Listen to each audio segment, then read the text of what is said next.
And we'll start recording. Recording in progress. 6:31.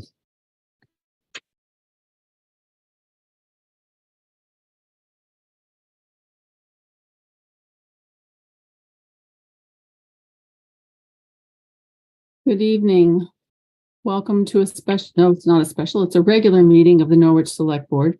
This is Wednesday, December 14, 2022. My name is Marcia Calloway, currently serving as chair. I'm joined by, in alphabetical order, board members Roger Arnold, Robert Gear, Vice Chair Mary Layton, and Aaron Lamperti. Pursuant to Act 78, this meeting is being held fully remotely with Zoom access technology, which permits attendance of the public by Zoom and by telephone. The board has posted and included in the meeting agenda the information that enables direct access and participation. The agenda and packet materials were distributed via the Norwich listserv and are available on the town website under Select Board tab. For those people dialing in by telephone, you can press *9 to raise your hand and *6 when you're recognized by the chair to speak. Thank you again to Mary Layton, who is once again taking the minutes of this meeting, and Rob Gear, who's managing the Zoom. And tonight it is with great pleasure that the Select Board can announce the appointment of Robert Brennan Duffy to the position of Interim Town Manager. Brennan comes to Norwich most recently from the Rutland Redevelopment Authority with a breadth of experience in Vermont municipal and state government. So please join us in extending a very warm welcome to Brennan in his new role working for and with Norwich. Yes, I'll take a public comment. I can see Jan Lanspear. Was that really a hand? No, that I was trying to do a thumbs up to say hello. Oh. That would be a nice fix to add to Zoom. Should tell them. All right. So with that, we'll start with agenda review. There are some agenda items that have to be changed. Specifically, item 3B, we don't have an AP warrant tonight, so we have to remove that. Item 8, the kids bridge over Blood Brook at Huntley Meadow. We don't have sufficient information in the packet tonight, so that should be moved to a discussion item rather than an action item. And also under discussion, item 10, budget presentations, should be amended to include the Solid Waste Committee who want to make a presentation for their budget. Is there a motion to approve the agenda as amended? So moved. And is there a second? Second. Rob, thank you, Rob Gear. Any discussion? We'll call the question. All in favor? Unanimous. Thank you very much. Next on the agenda is the consent agenda. The correspondence in the packet tonight consists of an email from Amos Kornfeld about the level of police staffing. That's not on the agenda tonight, so I would encourage Amos to attend the second pass, so-called, of the entire budget, which the board will do at its December 21st meeting. Also in correspondence is a Norwich organizational chart, which I prepared for myself with an eye to helping orient our new interim town manager to Norwich. The second page of the chart includes VLCT and definitions of the different bodies and offices. In addition to helping our interim town manager, I also thought that the chart would be of interest to Norwich residents, as I frequently heard questions about which office, officer, or committee is responsible for a particular area of town governance. Finally, the correspondence from Don McCabe about the Kids Bridge will be included in the discussion section of the meeting when we reach that topic. Arlene Rotman, I'm going to look at the approval of the draft minutes at the moment. We're looking at minutes from November 22nd, 29, December 6th, and 7. And I note in correspondence that Arlene Rotman says that the 11:22 minutes should have indicated that the statute allows for the Planning Commission to nominate a candidate for acting zoning administrator with specifically limited powers, and then the Select Board can approve the nomination and make the appointment under 24 VSA 4448B. I would further note that the language in the statute is that, quote, there shall be clear policies regarding the authority of the administrative officer in relation to the acting or assistant officer. So as I have indicated to the chair of the planning commission, the select board would want to see those clear policies to make the appointment. So with that, is there a motion to approve the amended consent agenda?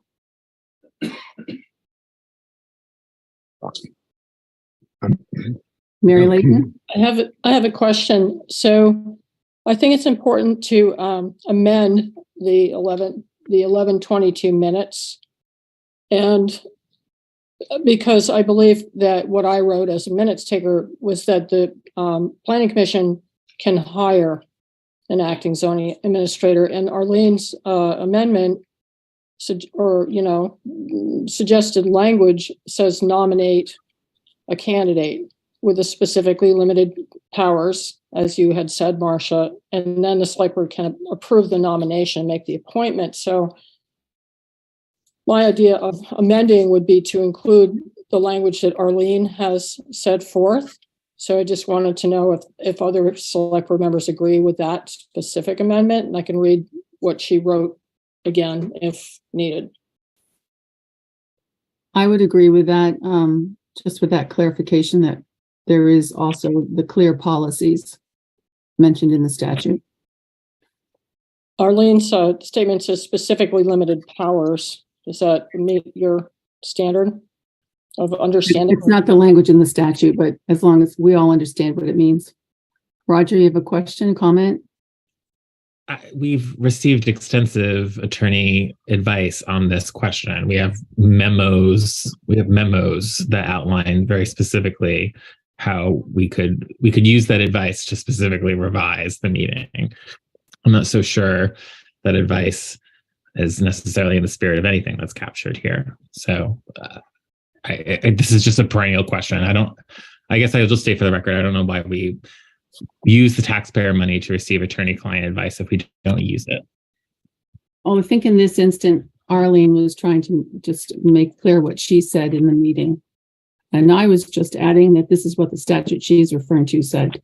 So I don't think anybody is dismissing what counsel said, but Arlene wanted to make a statement, which she did. So on that basis, is there any discussion, or we have to do something with the minutes? Do we want to make that change or not?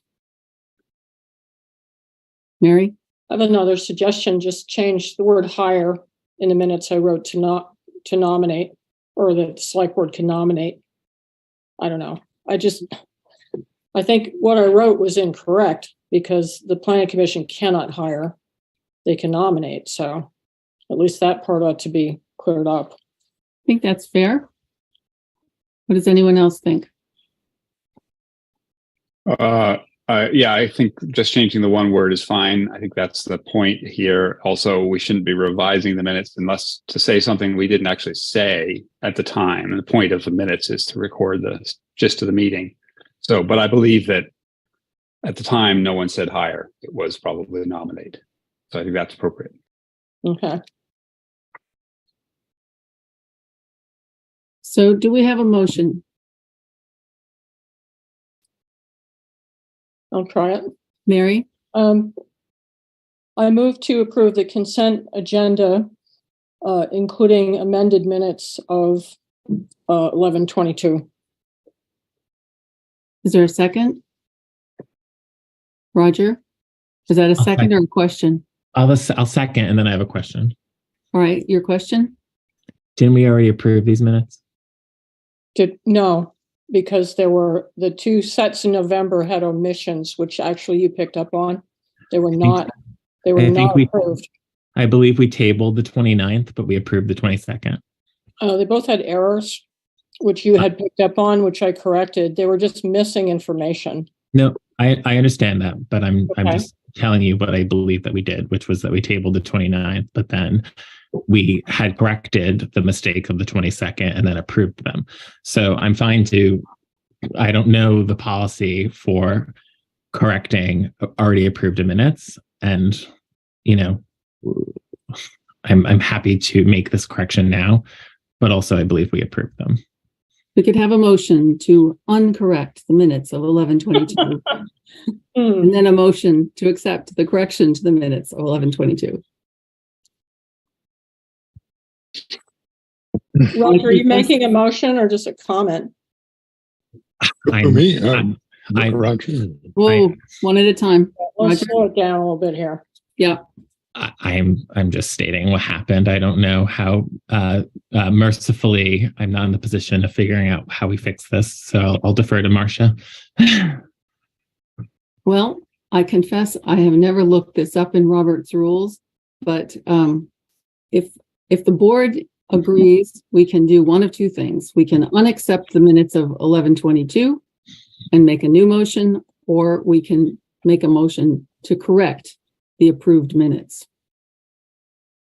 Or we can just not accept this correction because it's too late. So there's three things that we can do. Aaron. I like the second one. Let's just correct the approved minutes and move on. And if you want, we do have a motion on the table at the moment, so I don't know where we're at with that. It's been seconded.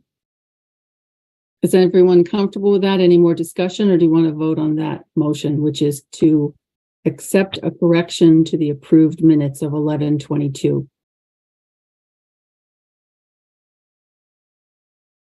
I'm ready to vote. I'm okay with it. Can I call the question? All in favor? Unanimous. Thank you very much. Okay. Next, we are on to the action items. So the first thing, well, I'll just go over again because it is a new process. What we're doing is dividing up the agenda into three parts: action items, discussion items, and future agenda items. And for each section, I will introduce what's being decided or discussed. Any related correspondence will be mentioned. Then we'll open it up for public comment, and then the select board will have a discussion and take any action if it's appropriate. So under our action items tonight, we have got,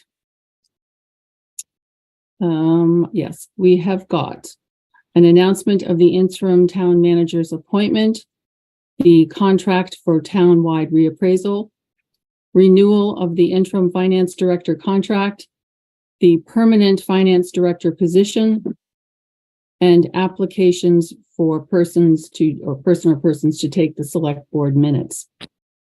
Is there any public comment on any of those issues? Omar.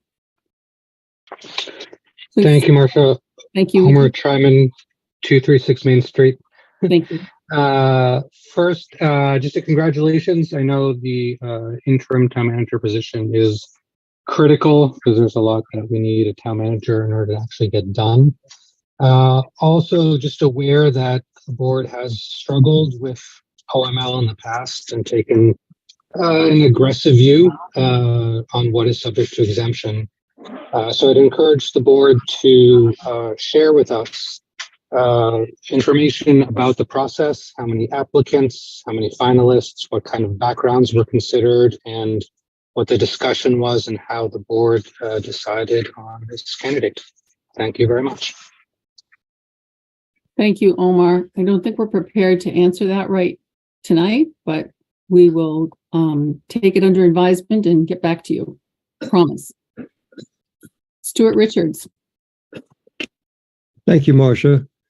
I'd just like to, as one member of the public, Stuart Richards, 82. I keep forgetting where I live. So 82 Elm Street, Stuart Richards, but only for the last 38 years or 9 years or whatever it is.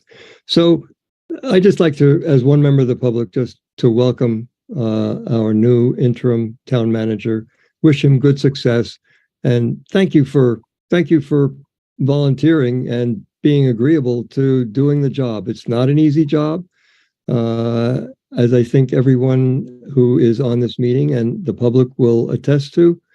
And it's great to have you on board, and all the favorable feedback that I've heard from people that you've already talked to is much appreciated. So good luck and many thanks.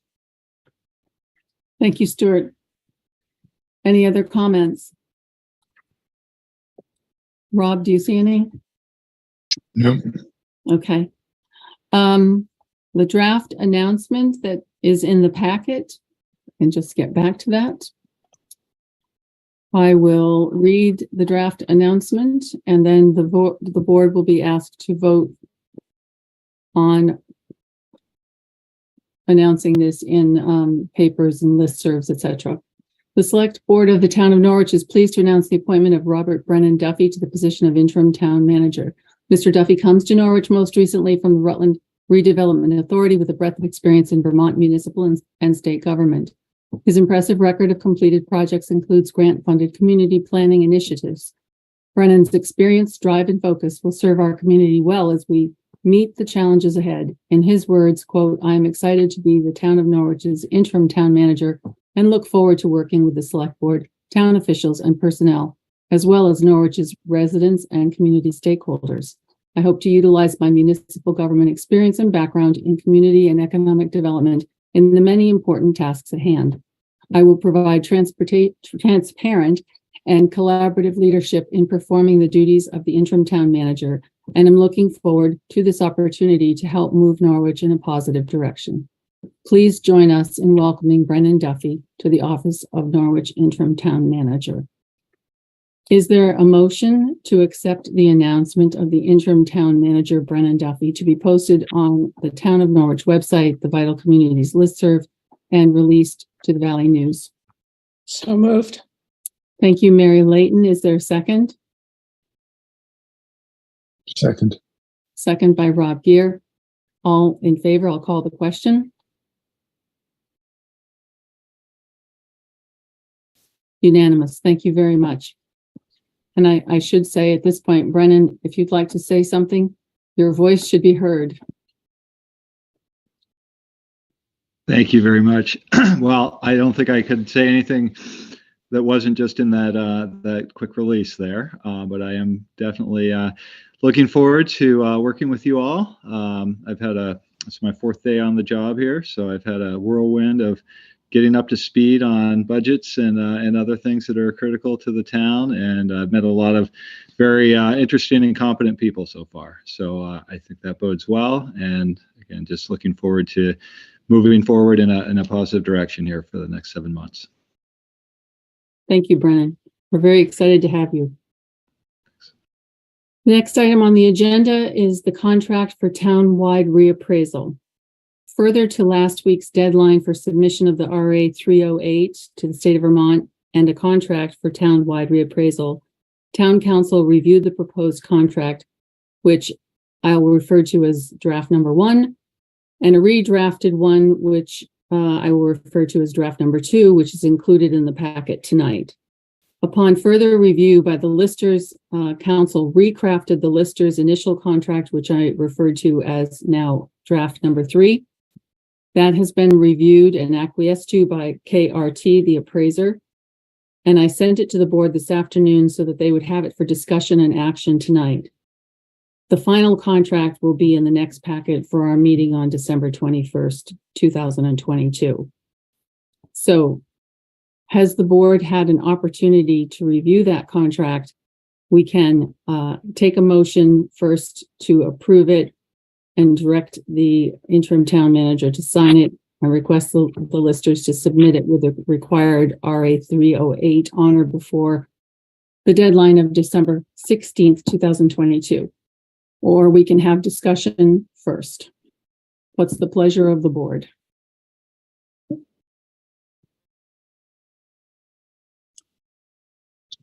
Mary? I think I read through the contract. It seems very thorough. I think it's fine, and I'm ready to sign off on its submission. Well, it's signing and then it's submission for the form RA 308. Thank you, Mary. If you'd like to, yes, Roger. Can you summarize the substantive and factual problems that the listers had with the draft 2? The first draft had already been seen by KRT. The second draft was a as you saw, a far larger document with some things that apparently were not exactly correct. And I'll defer to Cheryl Lindbergh to state what those things were. But upon discussion with council, it was decided that it would be best to do the third draft, which encapsulates the nub of the work of the larger contract, but is correct in terms of substantive details that was of concern to the listers. Can I call on Cheryl or Roger? Did you have a follow-up?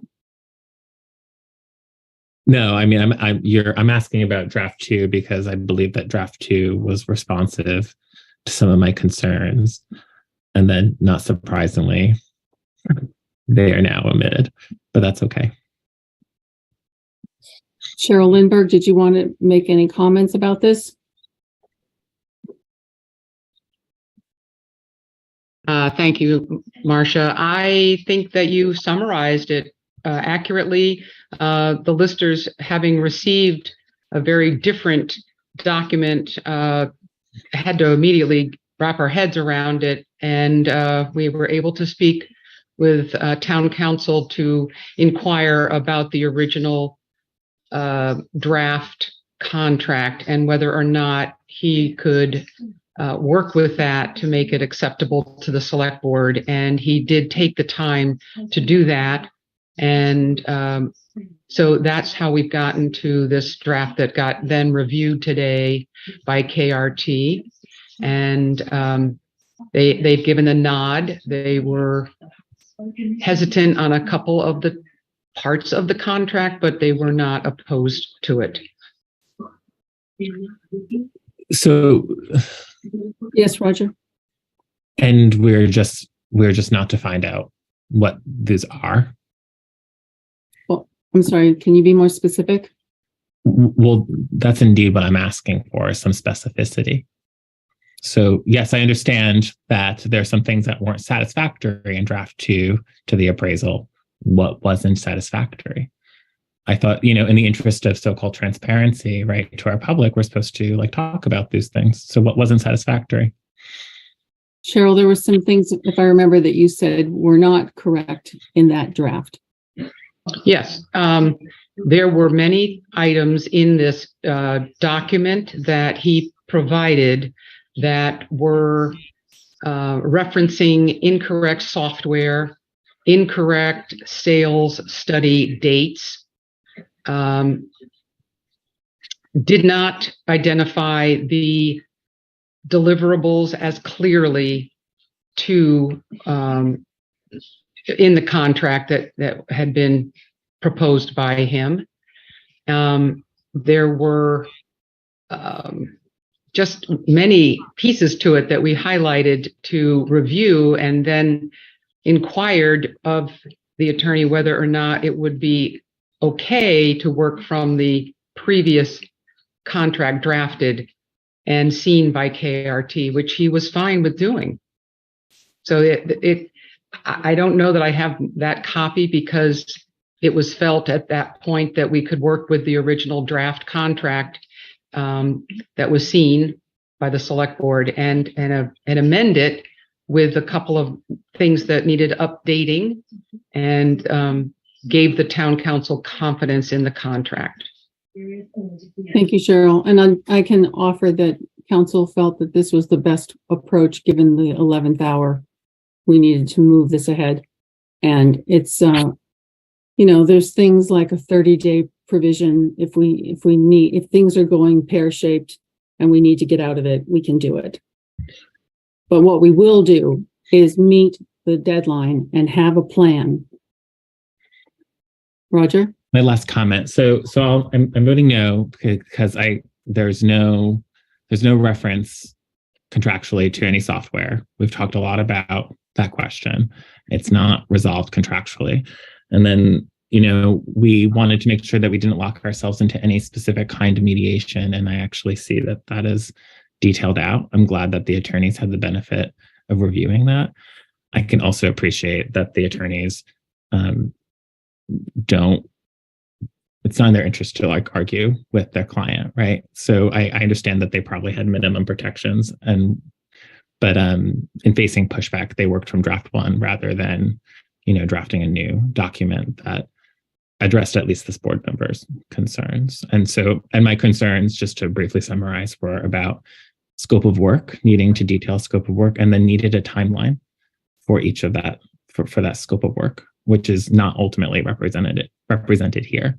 There's deliverables that are, which is nice. So that's all. It's not a big deal. I'm just voting no, but thank you.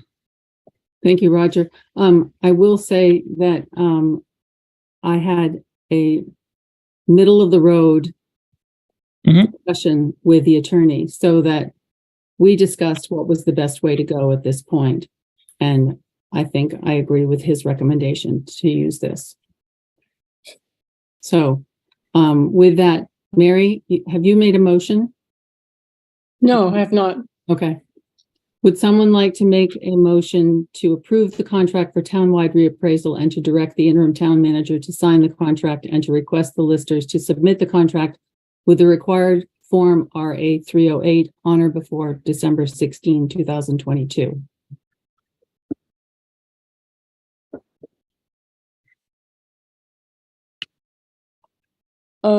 So moved. Thank you, Mary. Do I hear a second? I'll second the motion. Call the question. Mary Layton? Yes. Is there a discussion? Sorry. Aaron? Yeah, I just want to say it's uncomfortable to be making a substantive decision like this on such short time frame. And I know that that has a whole history and involves, losing our town manager and whatnot else. But I just want to say that at this moment, to not take the time to do fully due diligence on a contract seems inappropriate and inadequate. So let's try to do better in the future. That's all. Aaron, I completely agree with you. We should have been doing this in July when we had a chance and we didn't do it. So we are at fault. But here we are, and we can't put the town in this position. So I ask to call the question. Mary Layton? I had said yes. Aaron? Yes. Thank you, Mary.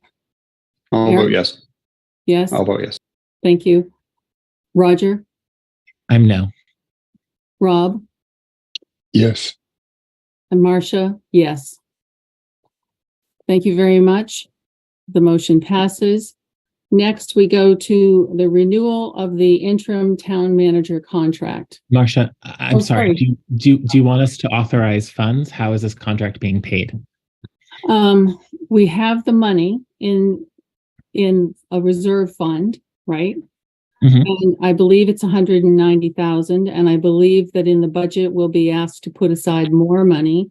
And when that question was broached by Cheryl to council said, you don't have to vote for that because in fact, you have to do this. You have to pay for it. You've been mandated by the state.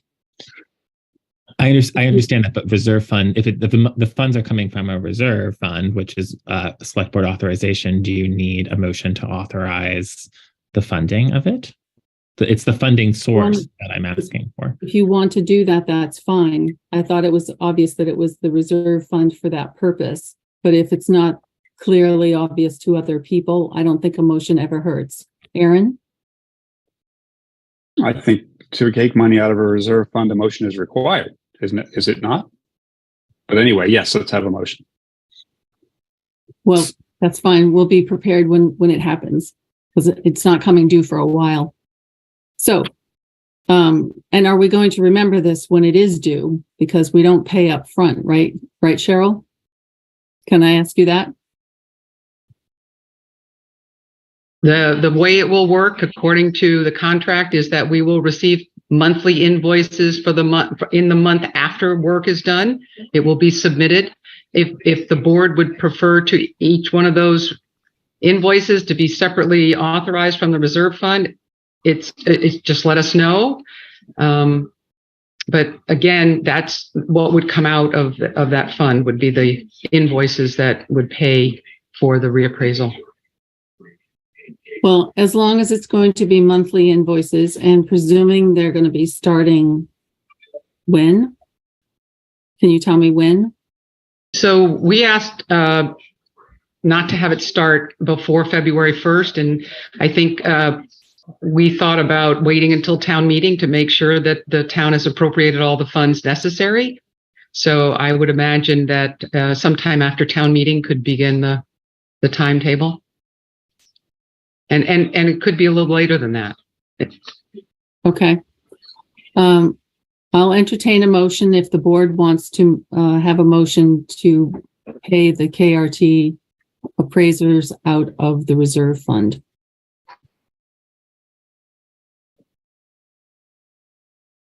Roger, do you want to make the motion? I mean, I'm satisfied. It sounds like we won't need to until there's actually a bill in order to authorize. So that is fine. I think I was, and apologies, I was under the impression that there was an amount due on signing, but there's not, as Cheryl has reminded us. So if anything, we just learned more of how the process works, but my apologies.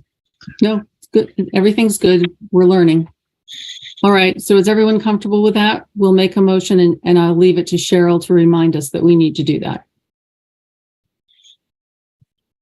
Every board is comfortable? Mm-hmm. Good. And Cheryl, you'll remind us?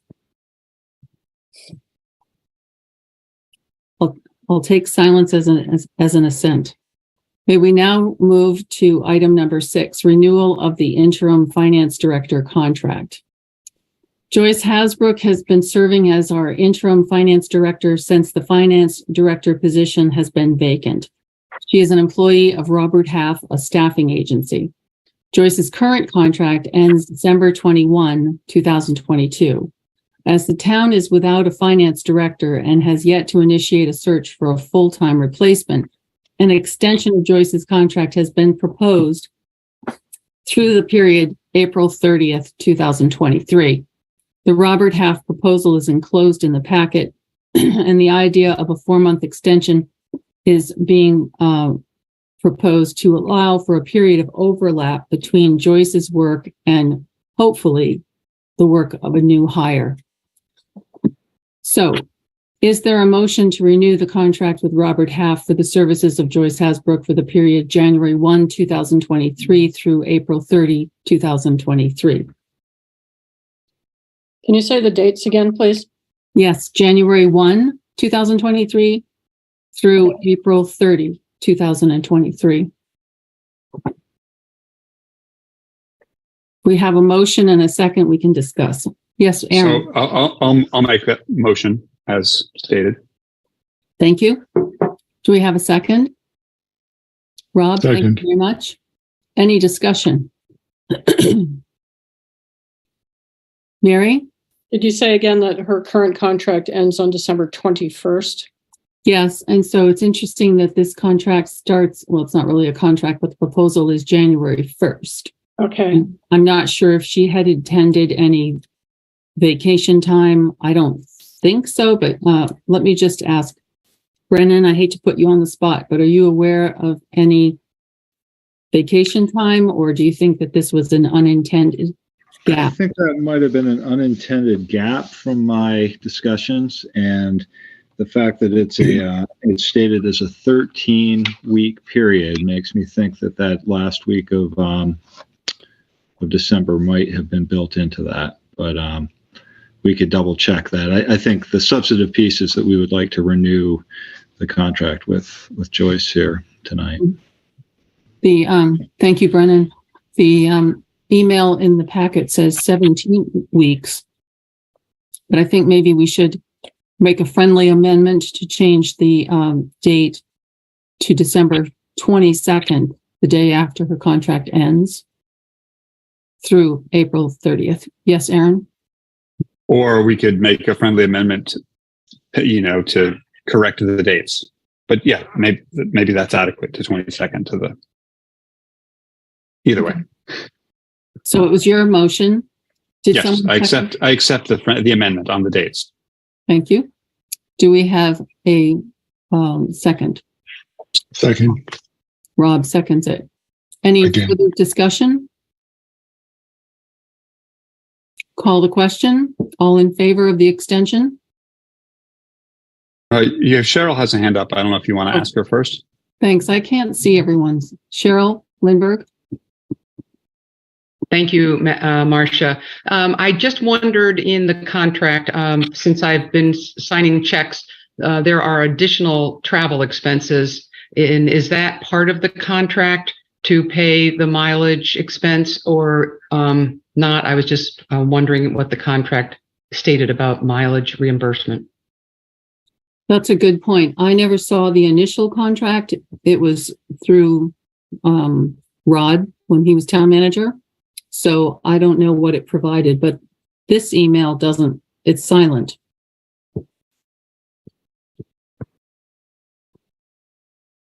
Board members, do you have any questions and concerns? Do you want to have us look at the former contract and do exactly the same? Do you want us to assume that this is the entirety of the contract and we wouldn't take any or wouldn't pay for any extra mileage? I'm not clear. There's nothing in the current is it renewal about mileage? So we can assume that it's the same then as it was before. If that would be my assumption, and that's fine. Except that we now know from Cheryl that she's been paying expenses. Which is the way it was before. So if it continues that way, you're saying that you think it was in the contract before and it's not in the renewal? I don't know. Okay. And it could be that the person who wrote this email wasn't familiar with the first one. Yes, go ahead, Aaron. We could ask Brendan to straighten this out, and we have time. We could do it next meeting. Well, I guess that's the last day. Right. So why don't we do this? A second friendly amendment. What if we say, just amend it a little to whatever it says, pursuant with the same provisions as to travel or not that were in the original contract. Sure. I think same provisions covers or not. Same provisions for travel. So Aaron and Rob would need to agree to that. I agree with that. Rob? Likewise. Okay. Thank you. All right. With our Rob? We should have Brennan check into it tomorrow. Yeah. Or as soon as possible. After we voted, I was going to ask him to do that. So, may I call the question? All in favor? Unanimous. Thank you. And Brennan, pursuant to what Rob said, if you can just check tomorrow to see what the original contract said and make sure that we're doing exactly the same with the second contract. Okay. Thank you very much. Okay. Number 7. This is the permanent finance director position. The hiring of a finance director has been done by the town manager in the past. To the extent that the interim town manager position is temporary, pending the hiring of a permanent town manager, what direction does the select board wish to provide to our new town manager in terms of authorization to hire a full-time permanent finance director? The issues involved would include the need to review the job description for that position and the timing of that process in light of the interim finance director's new contract duration. So basically, I'm looking for an authorization for the interim town manager to search for and hire a permanent finance officer, and any concerns that you have about what that position should look like. Should it exactly mirror the job description that we have in existence, or should it be modified at all? I think we just need to give our interim town manager some guidance. Thoughts? Roger? I don't think we can ethically hire anyone in this position until the interactions of that office are considered in an HR discussion. Anyone else?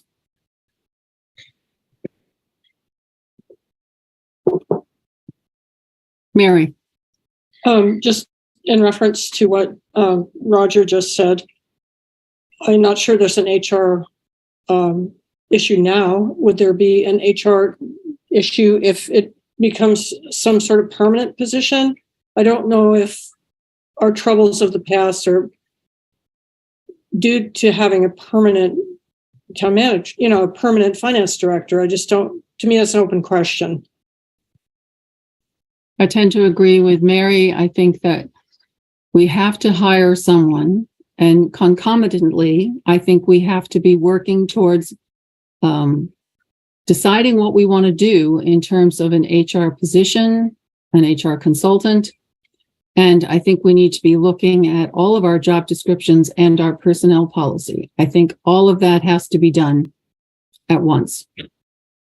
But I don't think we can hold up the town in terms of a finance director position, because we're actually paying a lot to have a part-time person who may not be able to stay with us for as long as we need to resolve anything that everybody thinks needs to be resolved.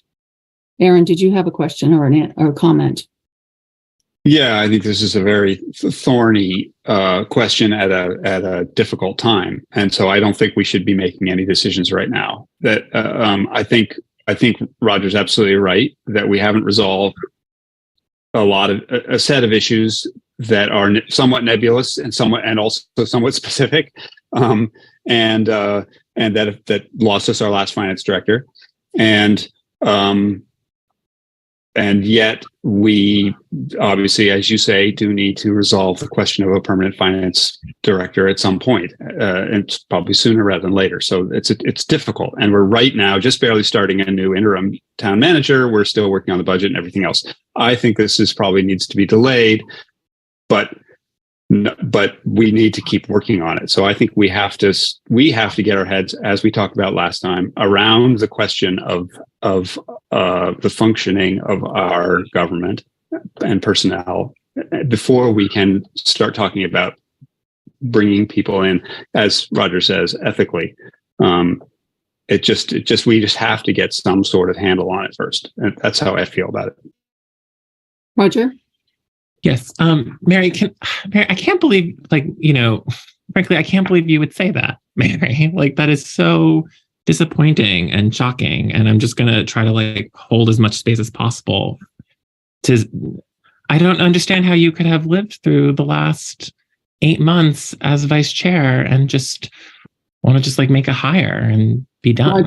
Roger, I think I'm trying to have an honest conversation, and I'm not putting Mary on the spot. I'm just asking, I'm just expressing disappointment in a conversation with a colleague.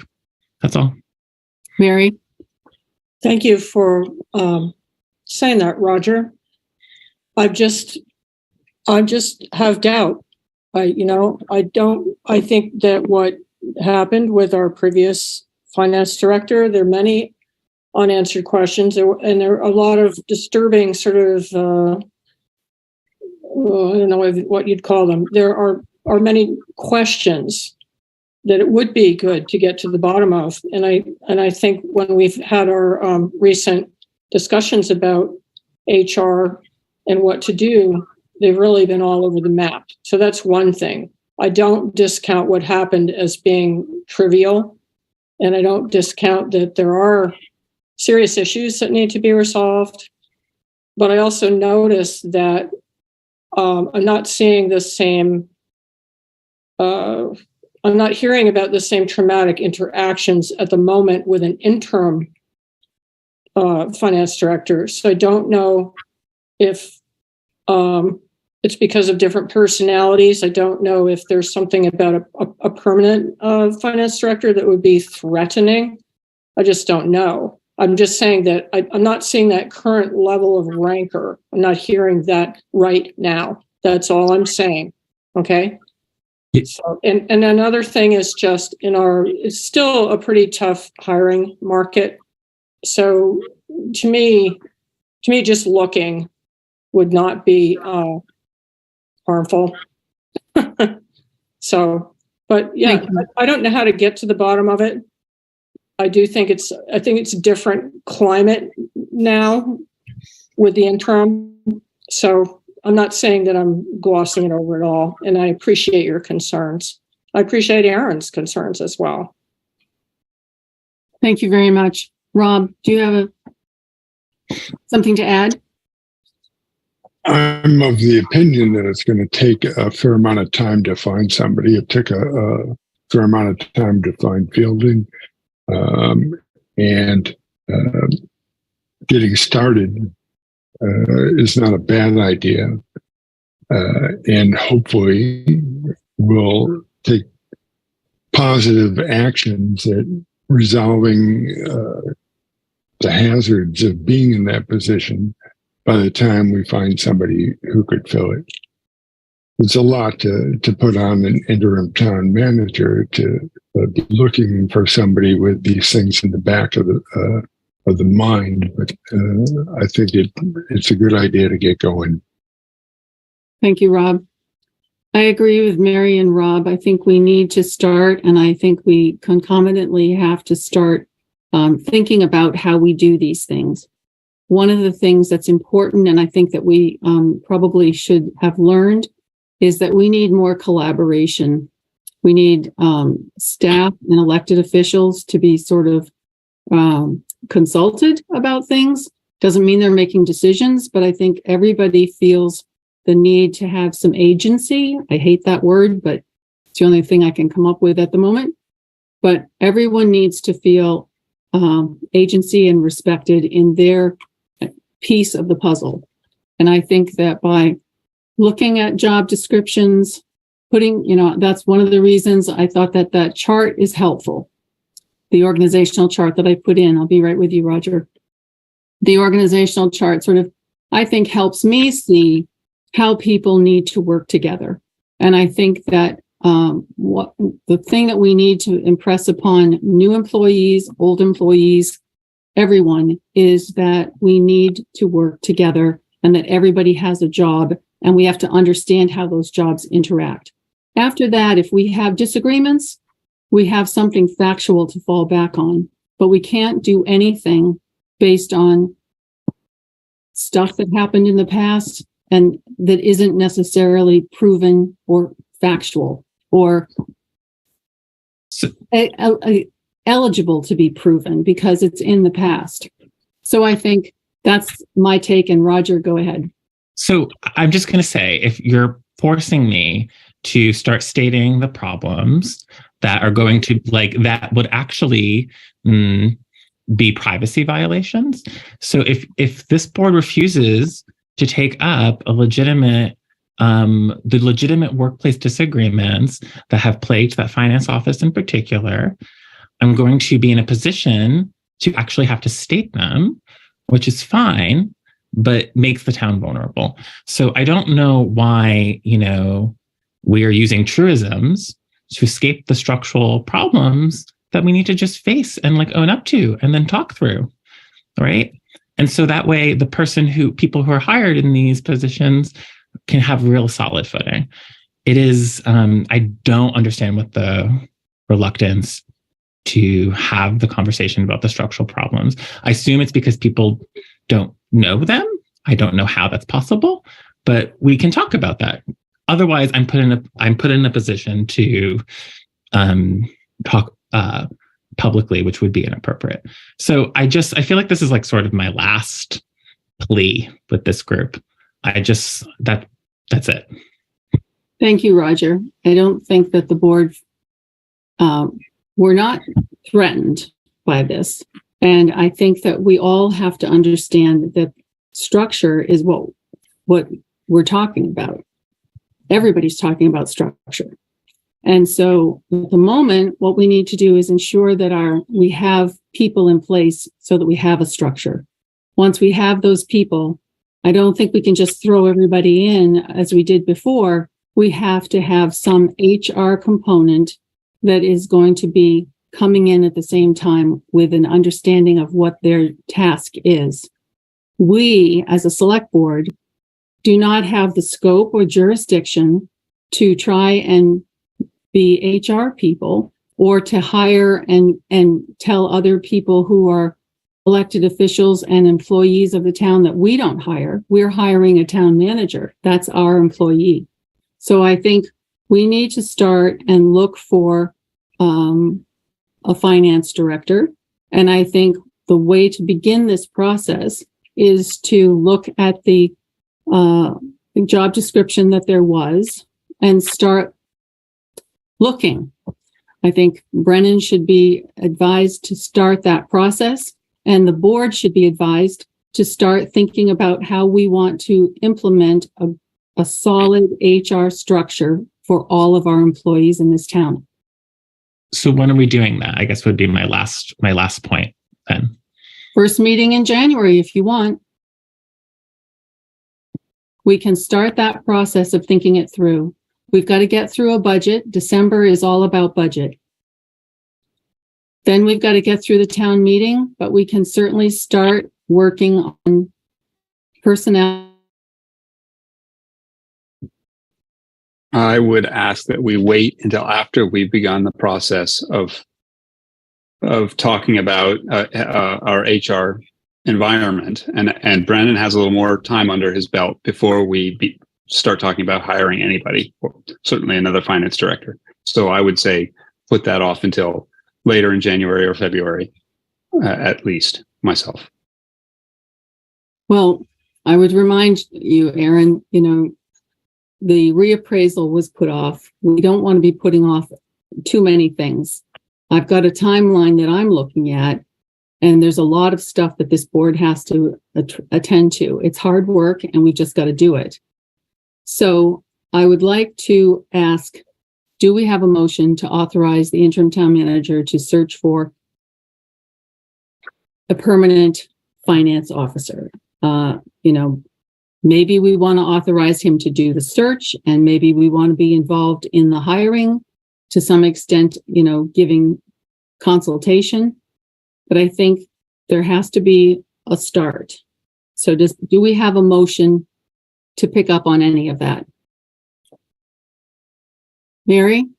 I move to authorize the interim town manager to search for and hire a permanent finance director. Thank you. Do I have a second? Second? If I can do that. And any more discussion, or shall I call the question? I will call yes, Mary. Oh, just that we had other departments that experienced, I would say, HR trauma, and we didn't hold back with trying to hire either a police chief or a DPW director. Just saying. That's a good point, Mary. I'll call the question now. All in favor? All right, I will call the question. Mary Layton. Yes. Aaron? No. Roger Arnold? No. Rob Gear? Yes. Marcia Calloway, yes. The motion carries. Thank you. That was a good discussion, and I appreciate everyone's comments. Next, we have applications for a person to take select board minutes. As you remember, the board advertised to fill this position. Approximately 30 applications were received through Indeed. Miranda Bergmeyer and Brennan Duffy reviewed and present a short list of applications which have been numbered 1 through 5.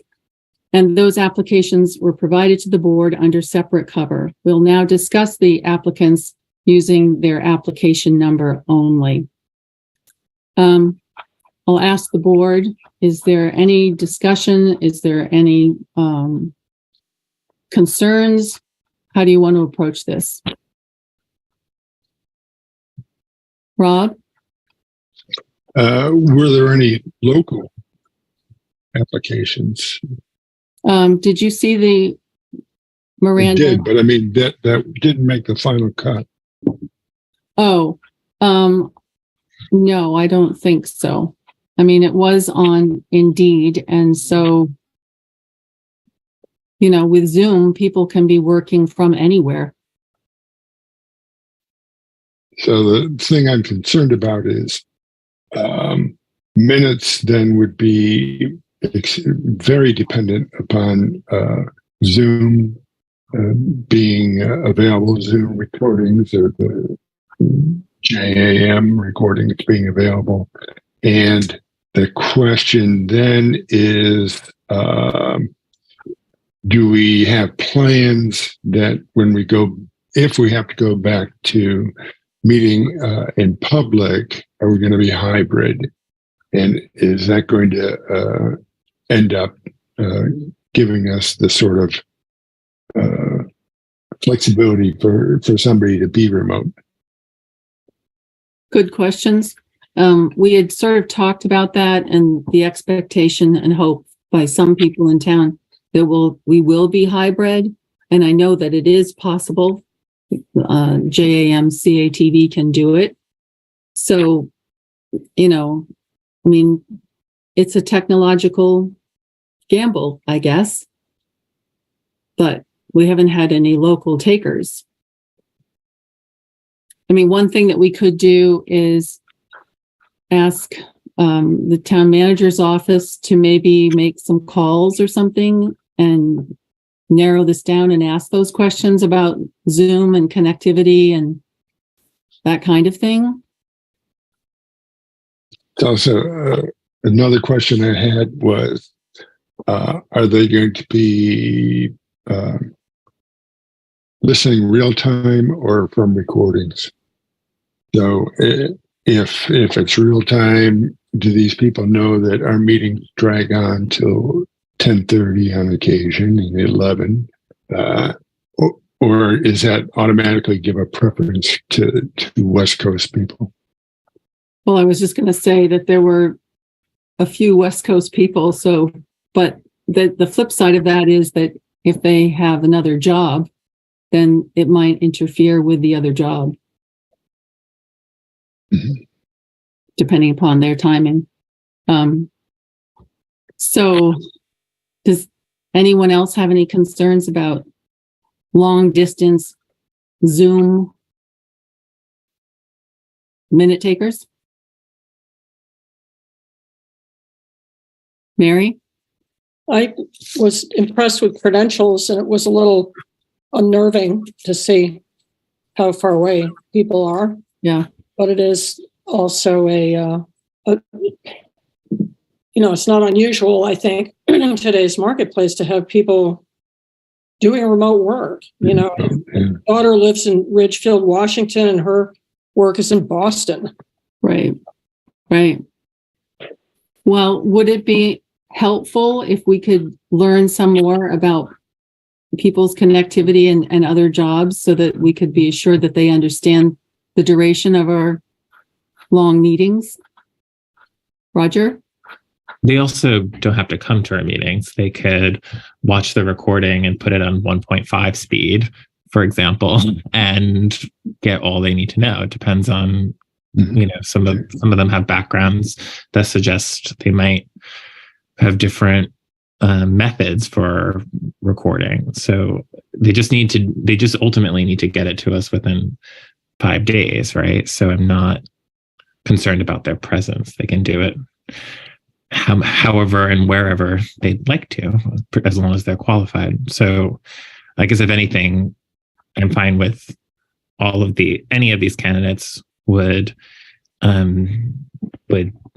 be satisfactory at the job, I'm sure. And whomever Miranda or Brennan has a good rapport or feeling from, I think is satisfactory to me. While also saying that I would miss Miranda's contributions to this, of course. But you bring up a good point, Roger, and that is, and this is my lack of knowledge, but is it possible for somebody on the West Coast to get our CATV channel? It's on YouTube. Sorry. Oh. Gotcha. Rob? It's once it's been recorded, it's available for replay online anyplace, but live it's Comcast. Okay. Specific. Well, we're streaming on YouTube now. Oh, we are. So we're on YouTube, y'all. And then when we're done, it gets recorded and it goes on our channel. And then if someone pops in YouTube, so maybe that's a friendly note to the public. Like if they're joining late, you can go over to that YouTube channel and start at the very beginning and like catch up, right? So it streams and then it leaves a recording on CATV, JAM's YouTube channel. So the person just needs to be directed to that link. I'm seeing an affirmative from our JAM representative here. Do you have anything to add? Can't hear you.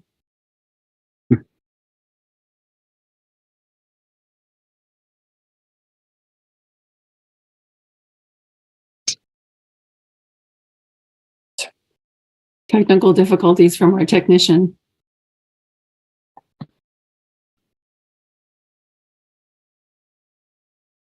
There you are. Still can't hear you. Marcia. Yes, Aaron. I'll just yeah, I'm inclined to just let Miranda and Brennan choose however they want to from these people. Give it a trial do a trial basis, do a couple of meetings and see how it works. Leave ourselves open to switch if you do it on a contract basis, so we can switch if it doesn't work out. I think everything's going to change in January anyway. How technology is going to fit into that, I don't know, but it seems like clear we're going to have a recording regardless. So we can continue with this particular method regardless. All right. Is there a motion then to allow the town manager's office to proceed to extend an offer of employment to the candidate they feel most appropriate for the taking of select board minutes on an at-will basis?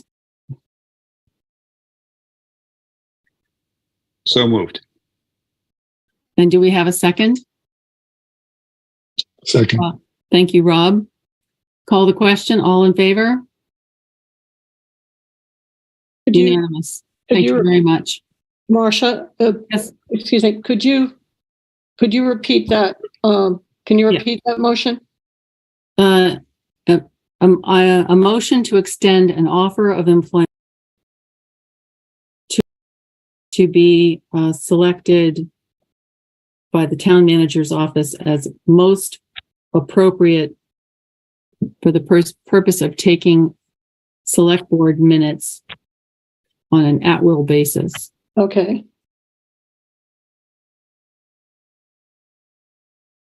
Okay, thank you. Thank you. Thank you very much. All right. I believe that concludes our action items, and we're now on to discussion items. There are no motions anticipated on these critical issues, which are being framed for future action.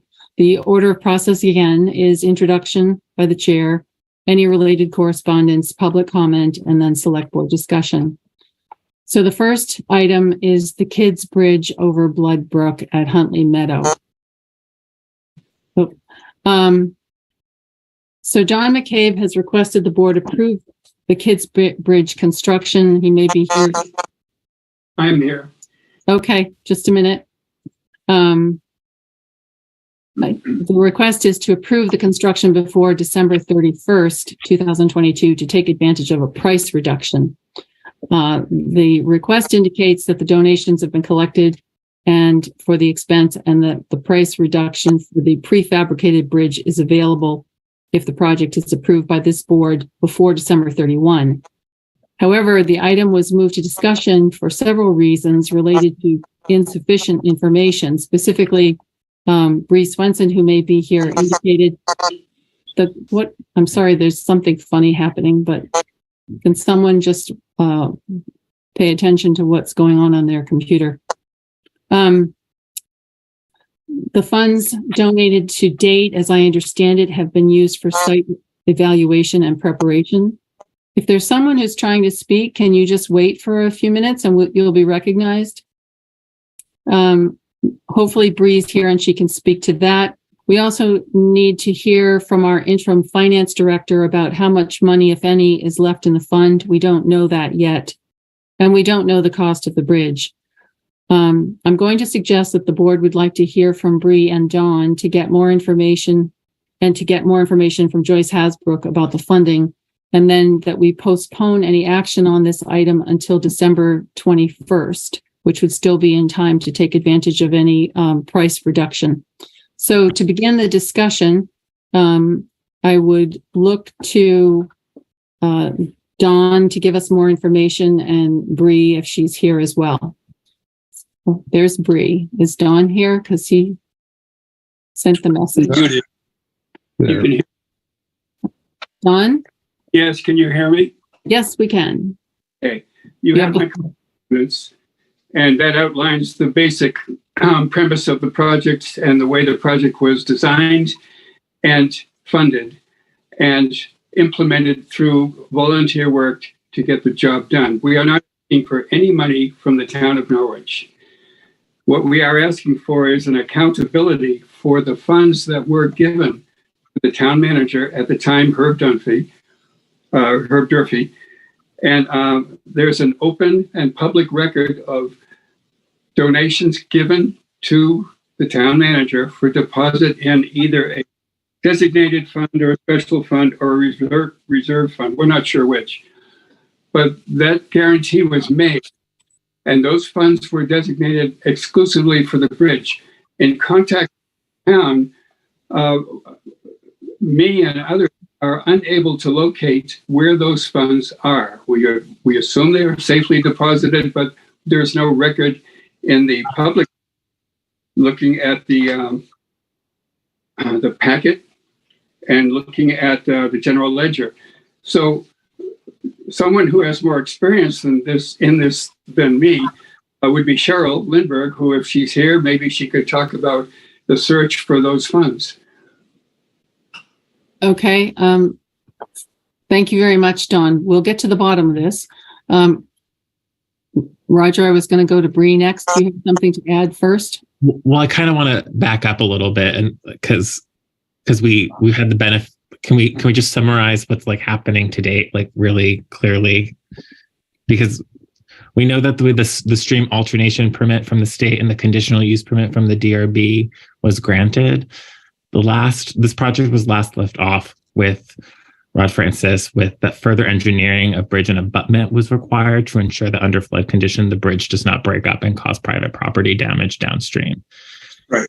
So my question is, the question should be for this group, was that work completed? And if that work was completed, if we got that engineering work, and there's files of which are available on the server, which I'm sure Brennan can help us with. And then the next question then is, as you were saying, Marcia, like, where is this? It's not in a reserve fund. Reserve funds are done by voters. So this is not a reserve fund. So the question is then, where was it tagged as a pass-through money in under the general ledger? So anyway, so my question would be like, was that final engineering work done? And then if so, then obviously it would make sense that it would come to the board. Although I don't know what we would be authorizing as a special purpose fund, if that's the term. I believe that's the term that Herb Durfee used. Does that help?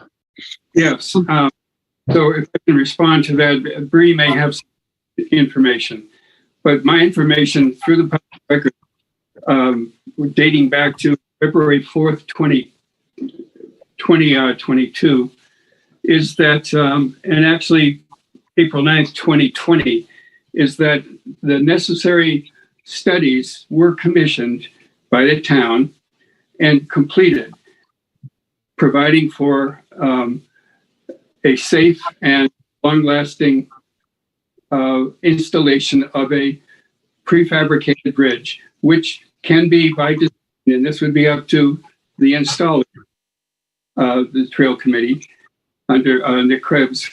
The installers can install breakaway features.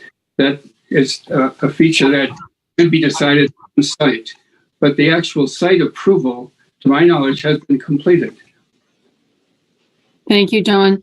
Bree, what can you add to the discussion? So I was away from the project for about a year, so I've been catching. Yeah. Sorry, I'm woefully neglectful asking people to state their name and their address. Oh, I'm sorry. Go ahead. Bree Swenson, Rec Director, 122 Blood Hill. Thank you.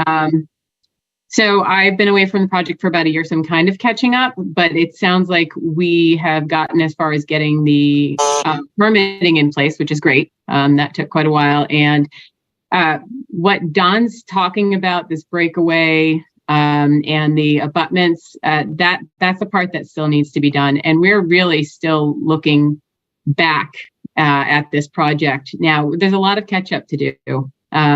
And I don't think it's ready to be approved. And we still don't even have the accurate amount for what the bridge costs now. The last time I was involved with this was June, talking to Rod, who asked me what the updated numbers for the bridge were, and it had already gone up by about $6,000. So we need to get in touch with the bridge manufacturer again. We still need to talk to Graham about the abutments. We need to talk to him about the site placement. Graham is donating some of his time, but not all of his time. So we need to have him come out. And I do think there's a lot more work to be done on this bridge to get it done correctly and so that it serves the most people for the longest time. So, Roger? So I assume Graham Webster, who I believe is a vendor. Is that right? Yes. Who is Yes. an excavation vendor and installer. That's correct. Just for clarity. Yep. May I comment? Yes, please. Go ahead, Don. There's some updated information that Bree may not have seen, and this is directly from the manufacturer. We have a quote in writing for a 24-foot prefabricated all-weather bridge delivered to the site. $12,000 if it's purchased full price. I'm giving a plus or minus a few dollars. By the way, I live at 97 House Road. And $11,000 if it is purchased before the end of the year. It does not have to be delivered, just purchased. So there's a lot of work that has been done that I was not able to catch up with Bree about. But I think the elements are in place. What is not in place is select board approval for use of town. Don, I'm sorry to interrupt, but that's not the span of the bridge. That's not the length of the bridge we were looking at. So I do think we need to talk more. Bree, what were you looking at for a span? I believe it was more like 35, 40 feet. So I think this is we need to talk more. Okay. I've been talking with Jeff Goodrich, Okay. and he believes that with proper placement of prefabricated cement blocks, then the 24-foot bridge would do. But talk more. But I think we need a plan then. I think you need an engineer there to help with that. I think we need an actual plan if we're going to start talking about abutments to make the span smaller. So I recommended to the new town manager, interim town manager, and to the select board chair that we start looking for a project manager to help with this, to try to move this along and gather all of this information. Because I think there's a lot of information and some of it's not matching. And I think we could benefit from somebody who has worked with town projects and infrastructure to help with this. Okay, Mary, you had a question first or a comment? It was to ask if there was a project manager, and it sounds like that would be a good direction for this to go in. At least it sounds that way to me. And it sounds like it's a little premature for us to be having an update on it right now. And that the December 31st deadline is kind of irrelevant if it's not really organized. And Roger? So just to be clear, community-led fundraising effort for project combined with town coordination of regulatory and design issues, stream alternation permit from state and a conditional use permit from DRB was granted. Further engineering of bridge and abutment is required to ensure that under flood conditions, the bridge does not break up and cause private property damage downstream. So that of which we can seek with our interim town manager to pick up the project from there with obviously some assistance by these great folks who've spoken. And then we can then authorize, if needed, the community-led fundraising efforts, which are housed in town funds. So that's the project, and then we should just move on. And I would add that I think before we discuss this again, we need to find out from Joyce where the money is and how much there is and how much has been spent. Cheryl may be able to help with the how much has been spent. Cheryl, do you have some comment? Yes, Cheryl Lindbergh, Town Treasurer at this moment. I did speak with Don earlier tonight to try to help him find the reserve fund in which the monies that had been donated to the town were sitting in. And there is no reference to this reserve fund on either the 20 or 21 reports that are out on the website. So that was of a concern. And I just said to Don that if money had been donated for this particular cause, those monies should be captured in a separate fund. They're not seen. So I hope Joyce is successful in figuring that out. Okay, so two things. First of all, Don, do you have any sense of how much money was donated? Yes, based on an email from Fielding Essentials on February 4th, 2022, in which Fielding says, quote, I processed your deposit of $100 and calculated the balance in the fund earlier this week. I will send you a report by mail. The balance as of February 2022, $26,210. Thank you. None of that is spent. It's the fund is designated for release only for that special project, and there has been no release. Aaron? I'd just point out that, as Roger said, this is not a reserve fund or designated fund. It might be something called a special purpose fund, but it is not a reserve fund, as Cheryl mentioned. So don't go looking there. It's going to be it's a general ledger account of some sort. Well, sloppy lexicon, that's for sure. So we'll get that fixed. Roger. So we have our wonderful interim town manager who's listening to this discussion. Bless him. And so he has the ability to talk to these folks, but then also, our severance agreement with Rod is that you could just simply ask him for some follow-up, and he will peer-to-peer answer any questions that Brennan might have. And so we can move on. Thank you. Roger, we'll get there. One last question I have is a project manager, and I think, Brennan, I think it would be helpful if you identified a project manager to help you with this, because it sounds like we need some technical assistance as much as anything. Yeah, so I've been just involved over the last day or two with this, and I agree. I think this is an important project. I think if we could find a community member with a little more history and background with some of the construction work that's maybe gone on, that would be helpful. And I think moving out of tonight, trying to identify maybe another individual that I could work with, and I think Bree has volunteered as well to be a part of that team to kind of move this forward here in 2023. Thank you. Brennan, if you could just keep us updated on this. It sounds like it may be difficult to actually be ready to take advantage of any price reduction that has been offered for a particular bridge, but we should be able to start moving ahead and find out where the money is and what needs to be done to get this bridge up and working by next spring. Okay? Thank you all. Thank you very much. All right.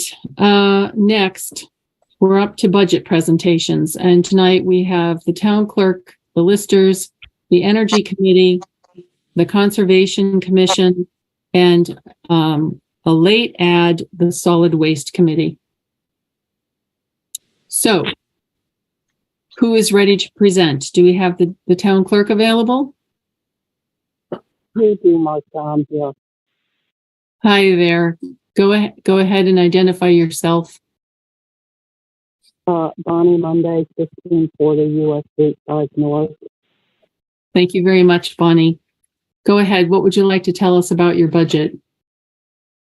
Well, there's a couple of things that I've noticed that I didn't have information on, mostly in postage, which I depend on that information for Board of Civil Authority and statutory meetings. And I don't seem to have any type of year-to-date numbers for, well, most of my budget, in all honesty, even if they're not actual.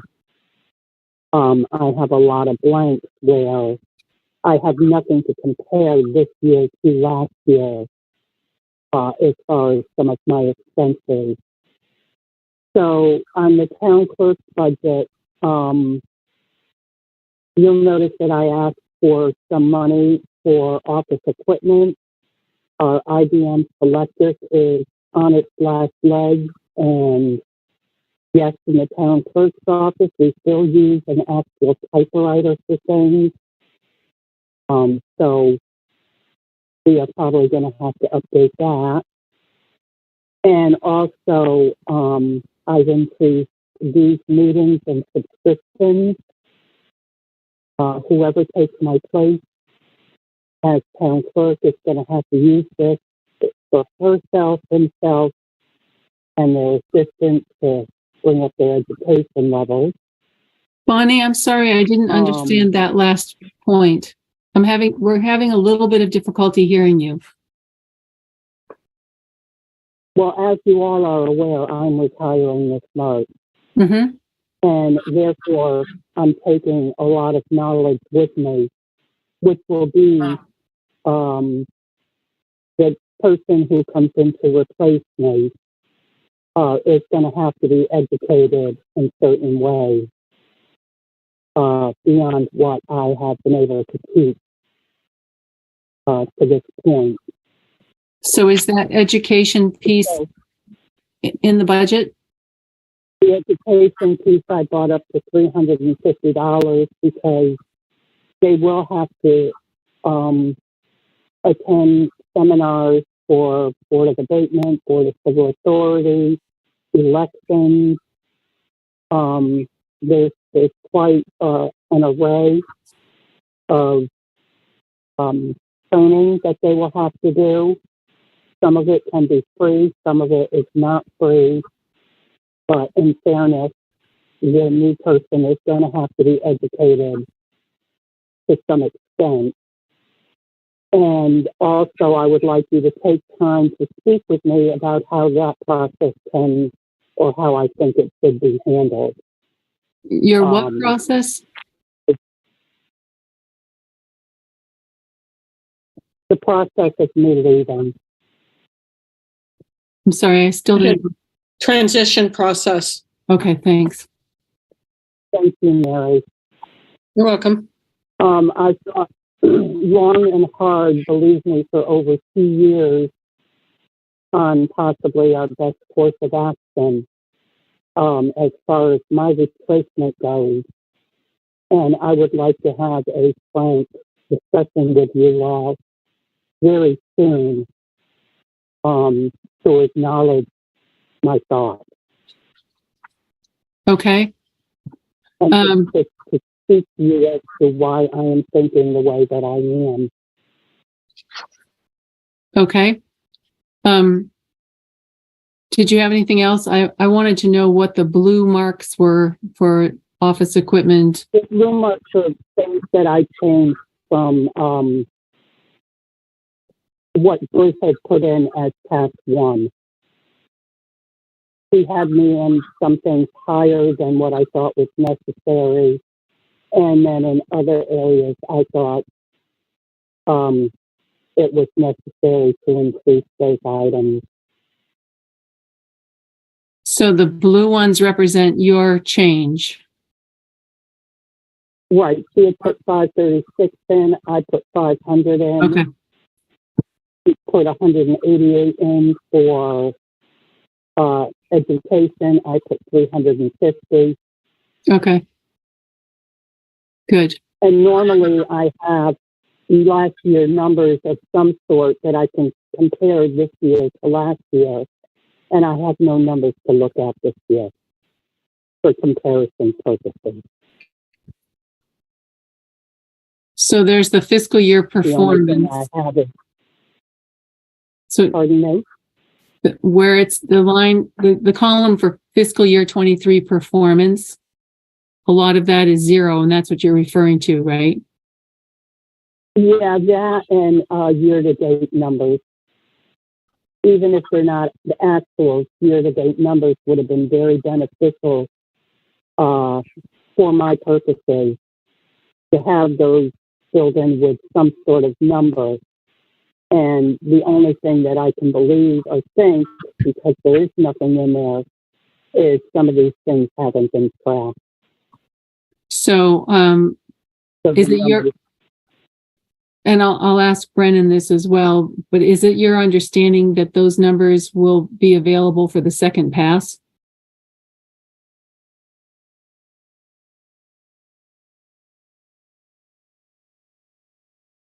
Meaning we're going to look at the whole budget again on the 21st, a week from today. Brennan, do you know if Joyce is going to be able to pull some numbers together for those, like the year-to-date performance? I have not had that discussion with Joyce, so I can speak to it. We can ask her that then. Any board concerns with this budget? Just so I think I'm just trying to get, maybe as you were doing earlier, Marcia. So there's one document that says no department request received from the manager, and then you pointed out, yes, the department asked, and sort of this blue highlight. So That's right, Roger. I thought I had transmitted my information to Joyce in an Excel format. And when she received it, there was nothing written on it. So okay. she came back to me with this piece of paper, and I had to manually fill that in, which she transferred into the document that you read right below. I see. It's not that I didn't put it in. It's just something happened with the transmission. So ultimately, I guess is it fair? I'm asking board members maybe, and Bonnie too. It's fair to say that these are sort of minor adjustments ultimately, right? Okay. That's fine. This is, well, sounds Roger, fine to me. In particular, I would like to point out the statutory meetings, which would have been very good for me to have, because last year was a roll of the dice. We had no numbers because we hadn't been through the actual real work. And had some of that information been transmitted, there would have been numbers in there for me to look at to see how far over budget I went or how far under budget I went. So I feel like I'm rolling the dice again for next year, preparing a budget for someone, especially in town meetings, where I may not have enough money in there for printing. I may not have enough money in there for voting machine expense, maintenance, nor the programming. And luckily, this is coming up a one election year. So it's not like trying to balance or think about three. But I was hoping to have something more accurate to look at so that I could play in my head. I mean, quite honestly, even right now, I don't know what the voting machine maintenance will look like. I don't know what the programming's going to look like. I don't know what the printing's going to look like because they've changed our voting machines. And I haven't seen any paperwork letting me know how much the state is going to pay and how much the town is required to pay. Okay, so I'm either going to be severely under budgeted in statutory meetings or grossly over budgeted. I don't know. Roger? So what I'm hearing, Bonnie, is that what might be helpful for statutory meetings is if someone looks at what was budgeted in a fiscal year where you had more statutory meetings. Was that something that might be helpful? Is that what I'm hearing? Because you're saying the last year and the year before was so different that it wasn't a good baseline for you to base this budget off of. Is that what I'm hearing? Or no? Essentially, yes, that's what you're hearing. But also, we're using an entirely different machine. Okay. We had to get a new tabulator this year, and I haven't been. I have no idea what the programming is going to be on that. I don't have any idea what battery expense is going to be on that. I don't know what voting machine maintenance is going to be on that. So, Bonnie? These are all questions. Bonnie, if we built in an extra cushion of like $500, would that cover it, do you think? Or is that just a wild guess? I honestly, it may help. I don't know. For all I know, I may have put in too much money. Okay. Well, but the likelihood is maybe there probably is not enough. Well, let's do this. We'll ask Joyce if she can come up with any more figures so that you can look at this again. And then we'll see what you have for the second pass next week. And otherwise, this looks like a reasonable budget. And if it's not enough, we're going to have to just cover whatever we have to cover. Charlotte Metcalf, oh, sorry. Go ahead, Bonnie.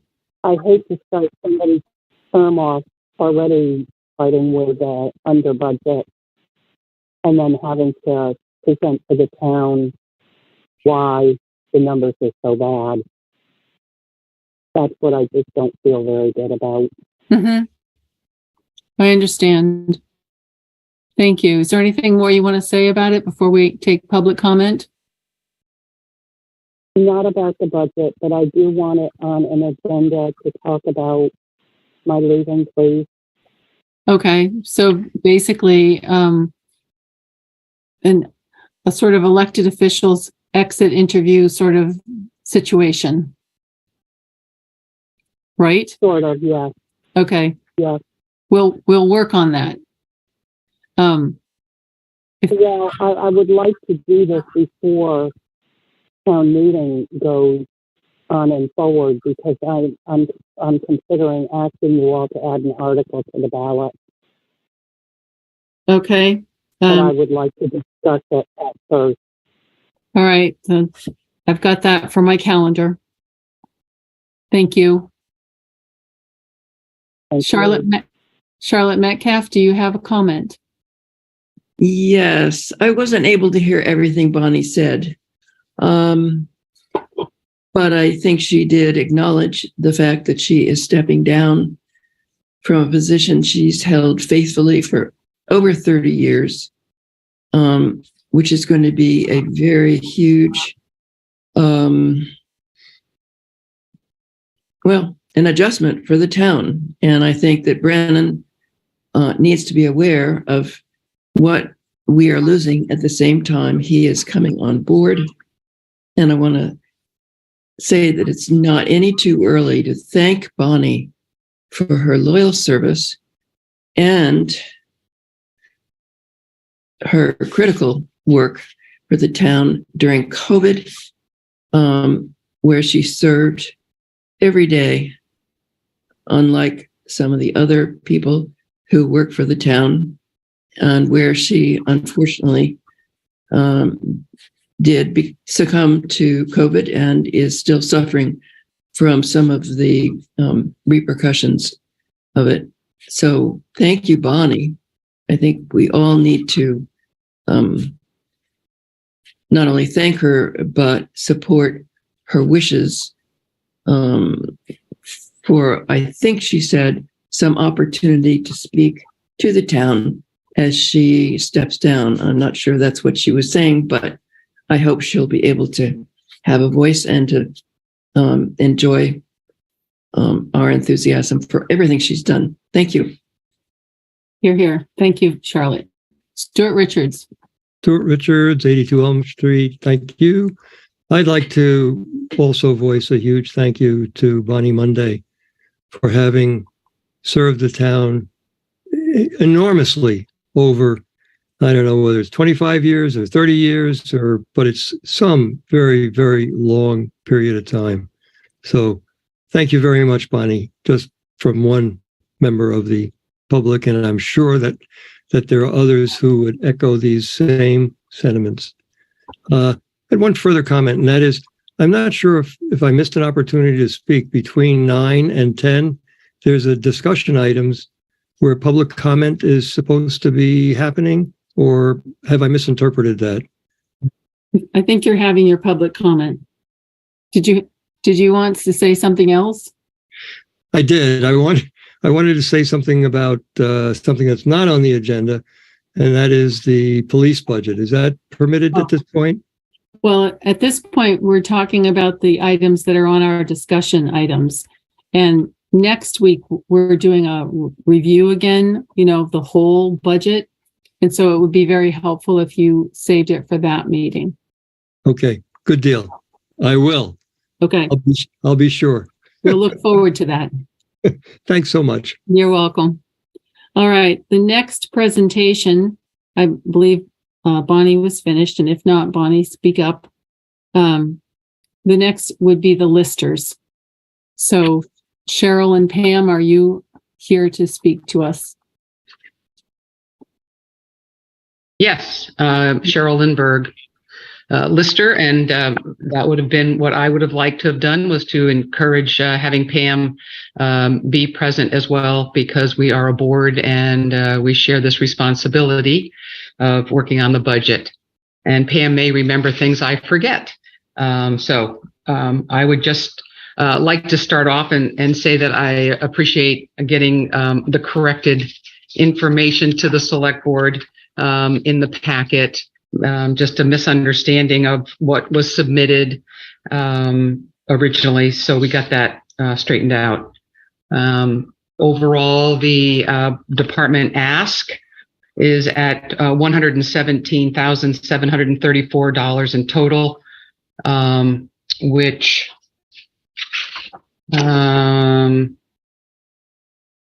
is pretty much in line with our 23 budget. What we have different in this budget presentation, as opposed to the prior years, is a way to work on having lister wages combined for the department, so that we can work as a team on the administrative duties of the office and get the work done that needs to be done for the office. So that's the proposed change to our budget. It is also something that we brought to the select board previously this year to do something different for this current fiscal year that didn't have attention received, but we could still have that discussion at another time. But it's the same discussion with regard to going forward for the next year's budget. The townwide reappraisal is going to be happening during this fiscal year that we're budgeting for, and the support needed for the office will be there. And Pam and I have been getting trained more and more on the Assess Pro software, running reports and being able to assist with sales verification letters out to those that are buying and selling property. We're able to do address changes and those types of functions. And we also now are learning, as each and every month goes by, all about the Vermont PI, which is the short way of saying the Vermont Property Information Exchange system that will be used by the state of Vermont for the 2023 grand list coming up around the corner and going forward. and all the pieces of what used to be in a NEMRIC grand list will now be in the state's Vermont PI system. So we feel capable and able to help with all of that in the office. And as we do continue to look for someone to fill the position that's open, but haven't had a success with that. So Pam, is there anything I forgot? I didn't mention the reserve. I don't know if that's something you want me to discuss, Marcia, right now too. Yeah, give us a good thing. Yeah, so the reserve contribution that we're showing is a combination of the $35,000 that we're proposing plus the state money that comes into the town for reappraisal purposes, and that's roughly typically in the $15,500 range each year comes into the town's account. So the combination of those dollars being set aside towards the reappraisal fund would bring us to over the 190, the way we've calculated it, leaving us with a little bit at the end in the event that the town, may need it for some part of the expense that we didn't anticipate. I think I've said that is about as clearly as possible, but if there's questions. So you're proposing 50,000 for the designated fund that goes towards the reappraisal. Correct. Okay. Right. The 35 would bring us up to around 190, and the state funds would bring us the 15,000. Okay. So that reserve fund, I keep losing it, but it's I think it's called reappraisal reserve. Yeah, but that gets us only up to what, 120,000? No, it gets us. Pam, you can mention those numbers. You're on that. At June 30 of 2022, we had just shy of 105,000. Then there was 50,000 put into the FY23 budget. That brings us to roughly 155. Then if we add 35 in fiscal year 24, that puts us at the 190. Then we add the state funds that are earmarked specifically for reappraisal. That gives us a little cushion because we do have in the contract that we have to pay for any appeals that go beyond the BCA, separate from the $190,000. So we felt that the $15,000 from the state gave us that cushion so that we cover any unanticipated expenses at this point. Yeah, 15,000 isn't much if we have 20, but well, okay. We're hoping we have none, but right. You never know. Right. Okay. Board, any questions? Mary. Yeah, a kind of an accounting question. So there's been difficulty of finding an assistant, and it sounds like Cheryl and Pam have been taking training to kind of fill in the gap and are asking for essentially a wage. I mean, would this be that you would be asking to increase your the lister's stipend? Is that how it should be thought of, or what, or accounted for? Like, no, an accounting type of thing, or what? No, what we're proposing is to eliminate the stipend, the administrative wage line items, and make them one line item, sort of similar to planning, zoning, office, combine wages on a line item to allow for the work to get done that needs to be done in the office, the administrative work, and just be as many towns in Vermont pay the listers by the hour and not pay stipends. So it would be, and back to that idea of paying an hourly rate for the work that gets done. So, go ahead, Mary. And do you have an hourly rate in mind? So we looked at it, put together some numbers based on the town's grade and step matrix, and looked at elected officials. The only other elected official paid by the grade and step is the town clerk, and we targeted that grade, but a very beginning step to looking at that. But do you remember what it was? Pam may remember that better than I remember. It's grade 16. Okay. Oh, the grade. Okay, yeah. Grade 16, step 1. Well, we thought that it would be appropriate to use the step as we do with other employees, to take into account years of service. So what step were you thinking was appropriate? Well, I'm in my 4th year, and I believe Cheryl is in her 10th year. Does that mean step 4 and step 10? Right. Okay. So my concern is that whole dichotomy, an elected official versus an employee. And so you're elected officials and you've had an employee, and now you want to sort of blend them. And I don't know much about this at all, but I was reading, this was a fun afternoon for me. I found an old case from 1836 and 1885.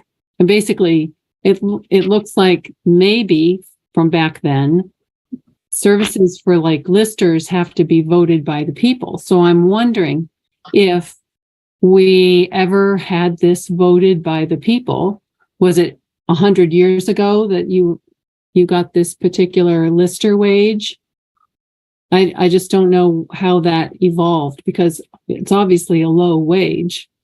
And now you're trying to do the other clerical stuff that your office hires. So anybody know the history? Well, Aaron, do you know the history? No, I certainly don't know the history. I guess I was understanding lister wage to be the stipend, which is voted every year, isn't it? In a warrant? Or is that not? Is it separate from the stipend? No, the stipend is part of the budget. So the line item is just in the budget as part of the voted budget by the town. It's just a line item. It was changed back, I would gonna say at least 10 years ago, from the hourly rate being paid to the listers at the time. It was shifted. The budget was, the way the select board put together the budget at that time shifted it from the hourly rate for listers to a stipend amount. And that's the beginning of when that changed. And Cheryl, do you know what other towns do? Do they just? Well, as funny as you may ask that, I did request and received a copy in the mail today of the 22 Vermont Municipal Compensation Report, and I scanned through it after I got home today. 170 towns responded to the survey to VLCT, and 10 of them were gores and villages who don't have listers. But of the 160, 122 towns that responded, these are the ones that responded, mind you, still have listers. That are 95 of them have elected listers, and 24 have appointed listers. And of all of those, there are roughly 98 that pay their listers an hourly amount versus a stipend amount. And those, are, again, the 160 that responded are large and small and have a wide range of hourly rates. But I plan to share the document as soon as we can. Okay, that's good news. Roger. Hi. Yes. So why do you think we can't get a third lister, and why do you think we can't get a lister's assistant? Well, it's hard to know the true answer. I don't know. I can speculate, Roger. Pam can speculate. The advertising of a lister, I guess we thought was being handled by the town manager's office or the select board office to promote the vacancy and ask for applicants. That's been the way it has been in the past. So that would be what we would like to see continue whenever there's vacancies, that it's advertised, on behalf of the town. As far as the assistant position goes, it's a very specialized area of work that goes on. And it really means getting involved in the nitty-gritty of the lister calendar and the timeline. It's very time sensitive. It's got statutory deadlines that we must follow and what have you. So there are times in the year where there's an increased demand for that position to be in the office, to where it could be, with a reappraisal, it could be a 40-hour week here and there with all the grievances and things ahead. So in looking most recently, talking with the candidate who saw this position open on the website, we spoke with the candidate, and there was a couple things that failed, one of which was the offer of the rate. And it was someone had some skills that we were impressed with, and we worked with a little higher rate because of that.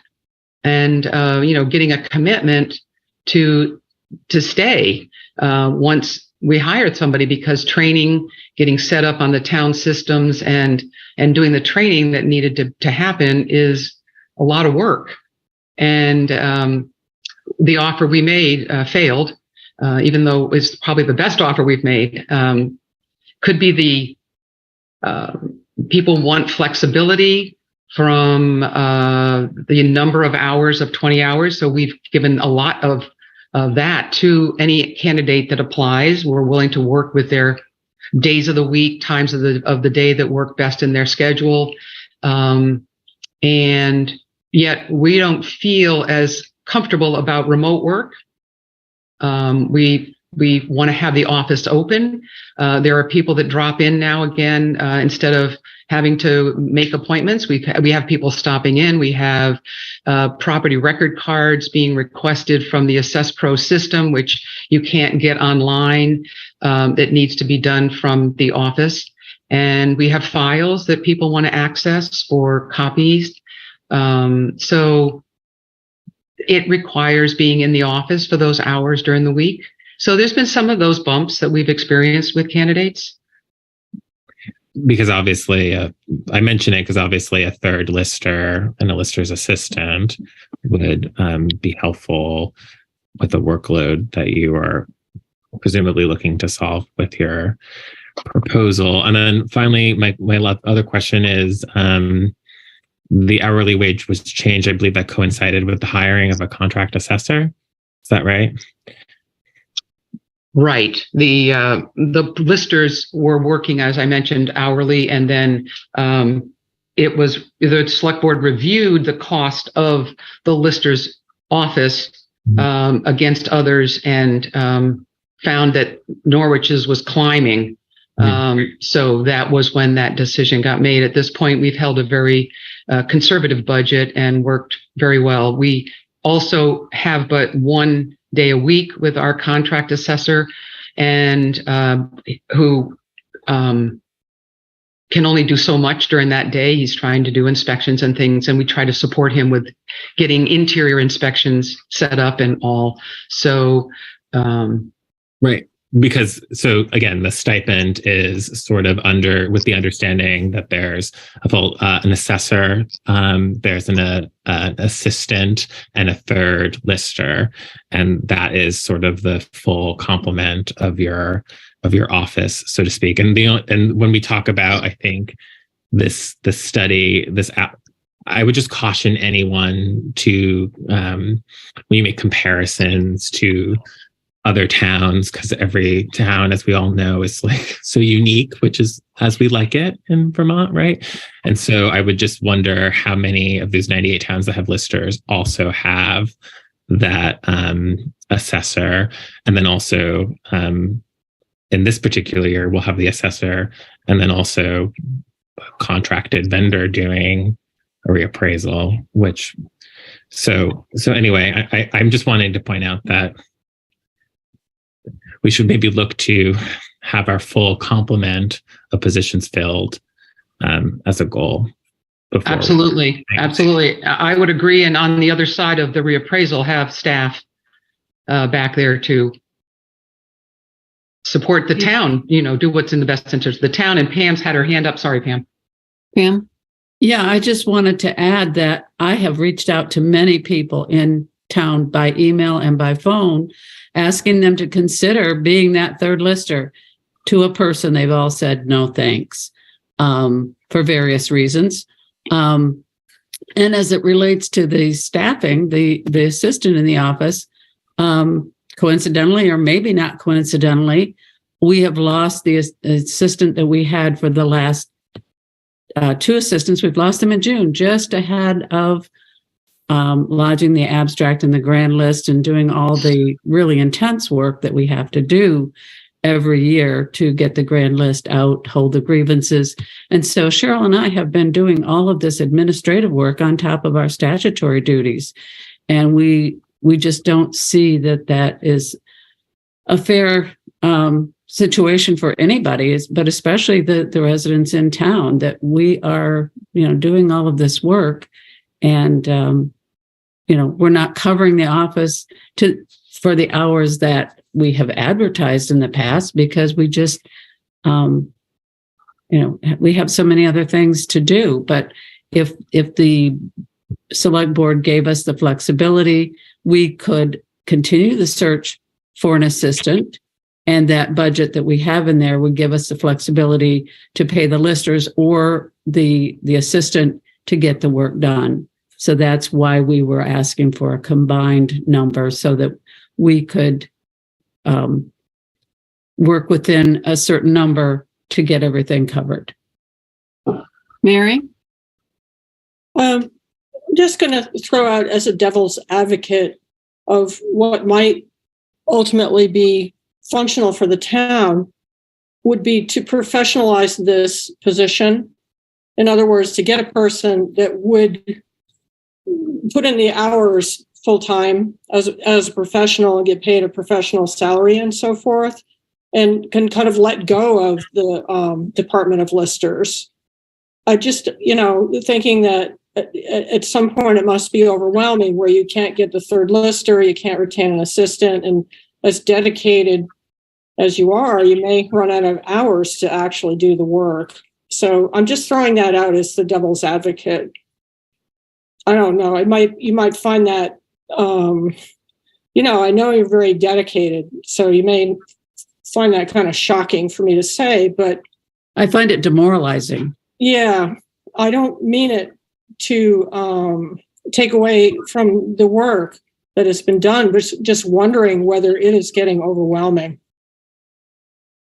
Because I know you've made a good faith effort to get the third lister and find the assistants, and I don't know, it may be the long-term trend, and it may well be demoralizing, but I'm just throwing it out there. I'm not sure what that would look like. I'm kind of looking at maybe how do we make efficiencies? If we've got a part-time position in the form of an assessing clerk, is there another way to sort of share administrative assistants around within the town? That's been tried, Marcia, and unsuccessfully. Okay. Aaron? Yeah, I think following up a little bit on what Mary said, I'm wondering if the elected lister's office has run its course, and if we should be thinking about either maybe professionalizing or appointing or whatever the other statutory options are, and just open up the whole question and say, what is the right way to do this function for the town? If we're at a moment when we're at a lull, functionally, just because of circumstance or whatever it is, maybe it's an opportunity to reconsider the whole package of how the town does this function. Would you do that in the That middle of makes a reappraisal year? I don't. That's an excellent question, and I'm no necessarily, but I'm just saying that that's the way this is striking me is a little bit is rather than do an end run around the positions that exist and to consider the full possibilities. Well, I think it sounds dramatic, and I'd certainly like to know more about what you all have in mind. But for now, we have elected officials, and we need to make sure that we get the work done. And we have, as Pam pointed out, a reappraisal coming up, and we've got to have people who know what's going on. Cheryl? Yeah, I would just add to the comments about sharing staff. While we would be happy to have that work out, and we, those of us that know Jonathan Bynum, he did an excellent job in our town for both the finance office and the listers. He started in the listers office and had gained many years of experience there first, and then filled that assistant position. And, it's easy to learn to do payables and payroll. It's not so easy to learn the nuances of the assessment functions for towns in Vermont and all the peculiarities, statutory requirements. So trying to bring somebody in the next time around, the favoritism was given to the finance office to an individual who had some of those skill sets, but didn't have any of our skill sets. And that just didn't work out. And then the next time around, we hired our own, and, we tried to share that person with the highway department, and the hours they wanted that person and the hours we wanted that person collided. It gets complicated because, you're trying to all work for the betterment of the town and serving the people, and you just want to have fresh, a few mornings, in the office to start the day at the lister's office so you can help the public. So anyway, some of that came up over the last several years. Okay. Thanks for that history.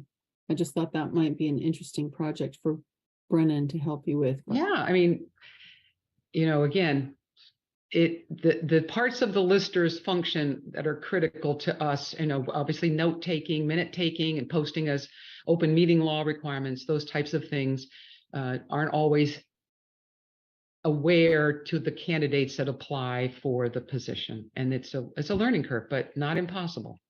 We have some candidates who have volunteered to do that. But they would get paid $25 an hour, and we don't. Roger, did you have a question? Neither does Mary, who is saintly taking notes as we speak. I mean, I think ultimately, I think we should either we need to look at how to do a better faith effort in getting the current structure funded and hired, or we need a structural change, as Mary and Aaron have alluded to. So either we can make some technical improvements, right? Look at that salary line for the lister's assistant, more publicly advertise for that third lister. That may help. But I do recognize that I actually had heard that Pam is actually doing a lot of work in getting that word out. Or make a structural change. You would have a professional assessor full time. Pam, I'll get to you in just a second. I think right now we don't have that option. We have elected officials who are in their office until March. And then, if there's a change, it has to be by the voters. I think the elephant on the table here is that there's work being done by the listers, and they're saying for the next fiscal year, can they get paid for doing that? So it seems to me that might be something that it's maybe beyond us, and but I don't know. And I would like to have some legal counsel tell me this, if it's within our scope to say, okay, we'll pay you this because it's okay for us to do that, okay. But if the voters have to vote for it, then I think we need to know that. And it goes towards our budget. Do we have to budget for it? Do we ask for it as a line item? And then the other part of this is we have a job description for an assistant clerk. It's been paid before, and I have to go back because these pages are difficult, but the amount of money before was less, correct? That you were, Pam and Cheryl, the amount of money for that position was less than you're asking for in this year? Well, what you're seeing is a combination of paying the listers, 3 listers, and the possibility of the listers not putting in as many hours if we can find a clerk to assume some of that responsibility. But our dilemma right now is we're about to embark on a reappraisal, and trying to train somebody, it's like trying to drink out of a fire hose if you're trying to train somebody in the middle of a reappraisal. Right. So our thinking is that Cheryl and I would cover these hours through the reappraisal, keep things moving, and then once we get past that point where things are calming down, then we could turn our attention to looking for a clerk. But it seems like every time we hire a clerk, we lose them just ahead of the grand list being lodged and all of the work that goes into that process. And that was one of the reasons that this most recent applicant turned us down, was not only dissatisfied with the rate of pay that we offered, but the thinking that during the summer that we would need these extra hours to get through the grand list process, and that just was not a workable arrangement. Okay. And Marcia, it's clearly legal to pay the listers by the hour. It's not it's not something that's wrong. It's been done in the past, and it's done in many towns in Vermont. So I don't think that, and our personnel policy still refers to listers being paid by the hour in it, recognizing the listers as a department of the town. So I would just mention that. So just food for thought on that part. Yeah. And again, we would love to have an assistant, and it's the goal to get that person in there but someone committed to staying. We need them to stick around. Yeah. I think clearly the amount of money is obviously, you're doing the work, right? And that's not the issue. The question for me is, does there have to be some vote by the town to pay hourly or not? It may be just I'm sort of seeing half the picture here. So what I'd like to do is find out for the next pass, and then I think the board has to decide, are we going to pay for this or are we not going to pay for it? But we have listers, and we're going to have listers through March no matter what. And we've got a reappraisal to work on. Pam. The select board's primary duty is to set the budget for the town. So you have the power of the purse, and this is what we're going through right now, is the process of budgeting and the line items that you want to present to the voters. So you make the decision what you want to present. The voters decide if they like it and if they'll approve it. So I think it's all within your bailiwick. I don't think there's a question about that. No, I agree with that. All I meant was, does it have to be a separate line item, like a separate warrant article? Because listers are special. That's my point. You're not. Thank you. But it's true. Listers are mentioned way back in the 1800s in case law, and they call the rest of us petty officials. I found a case with that today. I thought that was great. But listers are special. So I want to find out about that one thing. Does there have to be a warrant article for this amount of money, or can we just budget it in the regular budget? So I would just add one last thing. The last time this got changed, it was not a warrant article. It was embedded in the budget, to my recollection, on that switch over when the reappraisal contract was signed and we moved into the 2013 reappraisal. Okay. So that would have been in 2012 or something. Yeah, town report of 2012. Yeah, something like that. Of course, I'm always keenly aware that even if something has been done before, it might not have been done correctly. But sure, understood. We'll find out. If that's all for all of us right now, Charlotte Metcalf, would you like to speak to this? Hi, yes, sorry. Here I am. I've really appreciated this conversation because I think the whole board has participated and they've listened and they've considered a budget that may vary slightly from the one that they agreed on for the next year. And I hope that next week they will be as thorough in considering the police budget, because the voters have spoken regarding that budget, or rather whether or not to have another survey done. And I think there's a great indication that the voters will listen to the new chief when it comes to the budget. And I hope the board will be as considerate as they have been tonight. Thank you. Thank you, Charlotte. That's our goal, to consider and think. All right. If that's enough on that, are we finished with this and until past two? What would you be telling Joyce and past two? I mean, we're really setting ourselves up for a wild meeting next week.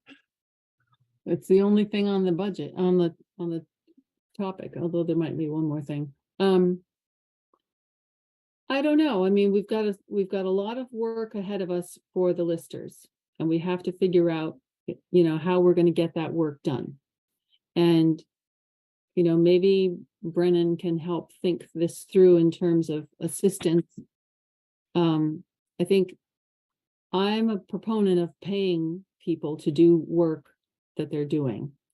Now, there's a lot of case law about, in fact, it's about listers and other folks. You take a job and you do that job, but there's a lot of history in between all those old cases, and that's what I want to find out about.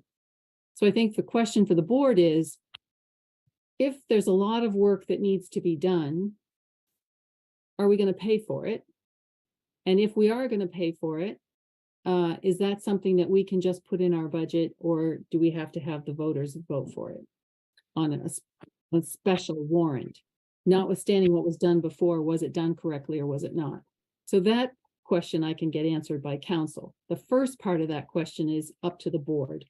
How do you want to handle the amount of work that has to be done by the listers who are in office until, I don't know if they're up for election in March or they're not, but they're in office until March, and we've got a reappraisal on our doorstep.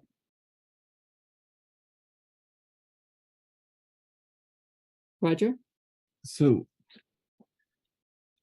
similar. So I think there's, but isn't there also like this third question, right? You can just address the wage issue with the lister's assistant. You could also address the contract with the contract assessor. There are other things before this group decides to just change the compensation of the listers. Because remember, the hourly wage was dropped when the assessor model was brought on, the assessor lister model was brought on in a hybrid way. So I think there's also that third option where you can keep your existing structure, but then address ways to improve it as well. So and just, I'm in the spirit of what Charlotte Metcalf was saying, I'm of the opinion to be an open mind around wages and departments, but I'm not looking to change existing structures in any of our departments. That's how I feel about all departments. Mm-hmm. So thanks. Yeah.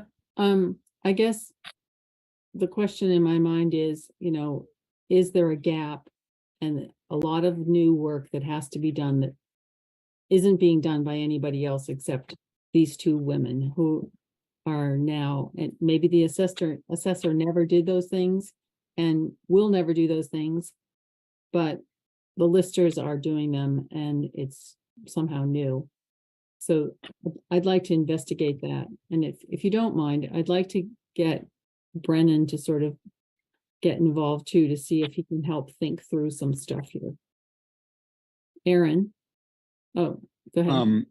Yeah. My feeling about it is if something isn't working, we shouldn't just throw a Band-Aid on it.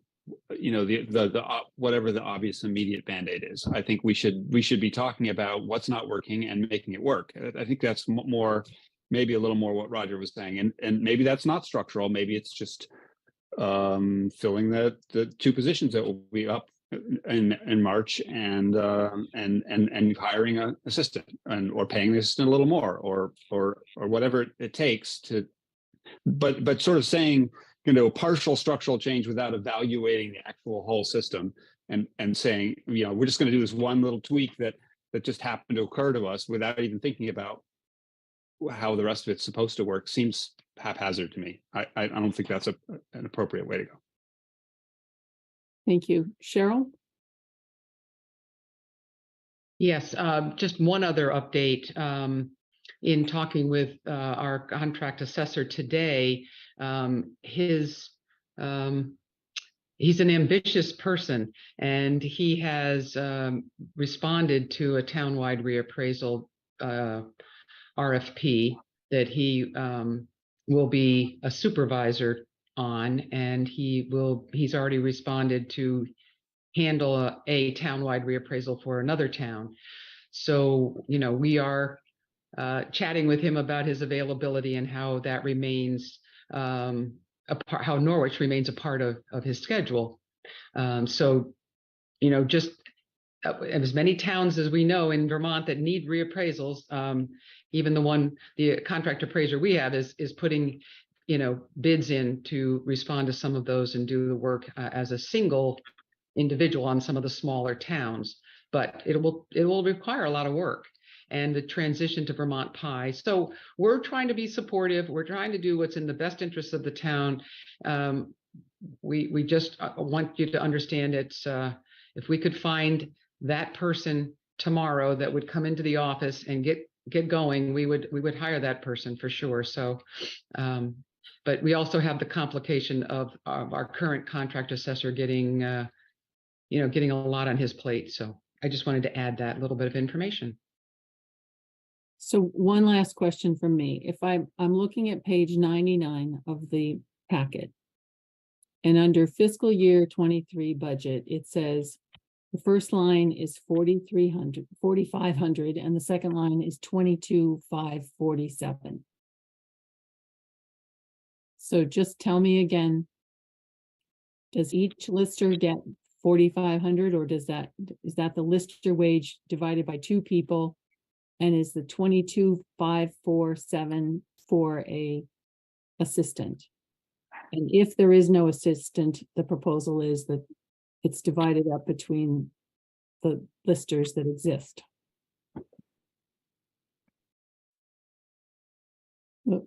Cheryl's mute. Pam has her hand up. Yes, The $4,500 is for three listers, $1,500 per lister. Okay. And that is paid in two installments, one in December and one in June. Okay. The 22,547 was the assessing clerk wage that was put in for that year. As Cheryl said, if we could find somebody tomorrow, we would hire them. But there is a very steep learning curve in the lister's office. I've been doing this for 4 years. I'm just now starting to feel a little bit of comfort in some of the knowledge that I've gained. This isn't something that somebody just walks in out of the street off the street. And if you know how to turn on a computer, you can be a lister clerk. So the learning curve is steep, and we just don't see ourselves being able to find that special person in the next, few weeks and get them up to speed before the reappraisal starts, probably in March. Okay. Thank you, Pam. Mary? In terms of not changing the structure, but trying to ease some of the issues of availability. I mean, what if you just increase the lister stipend by 22,547 or some other number? Just increase the stipend. That wouldn't be messing with it structurally. I don't think. Board? Thank you, Mary.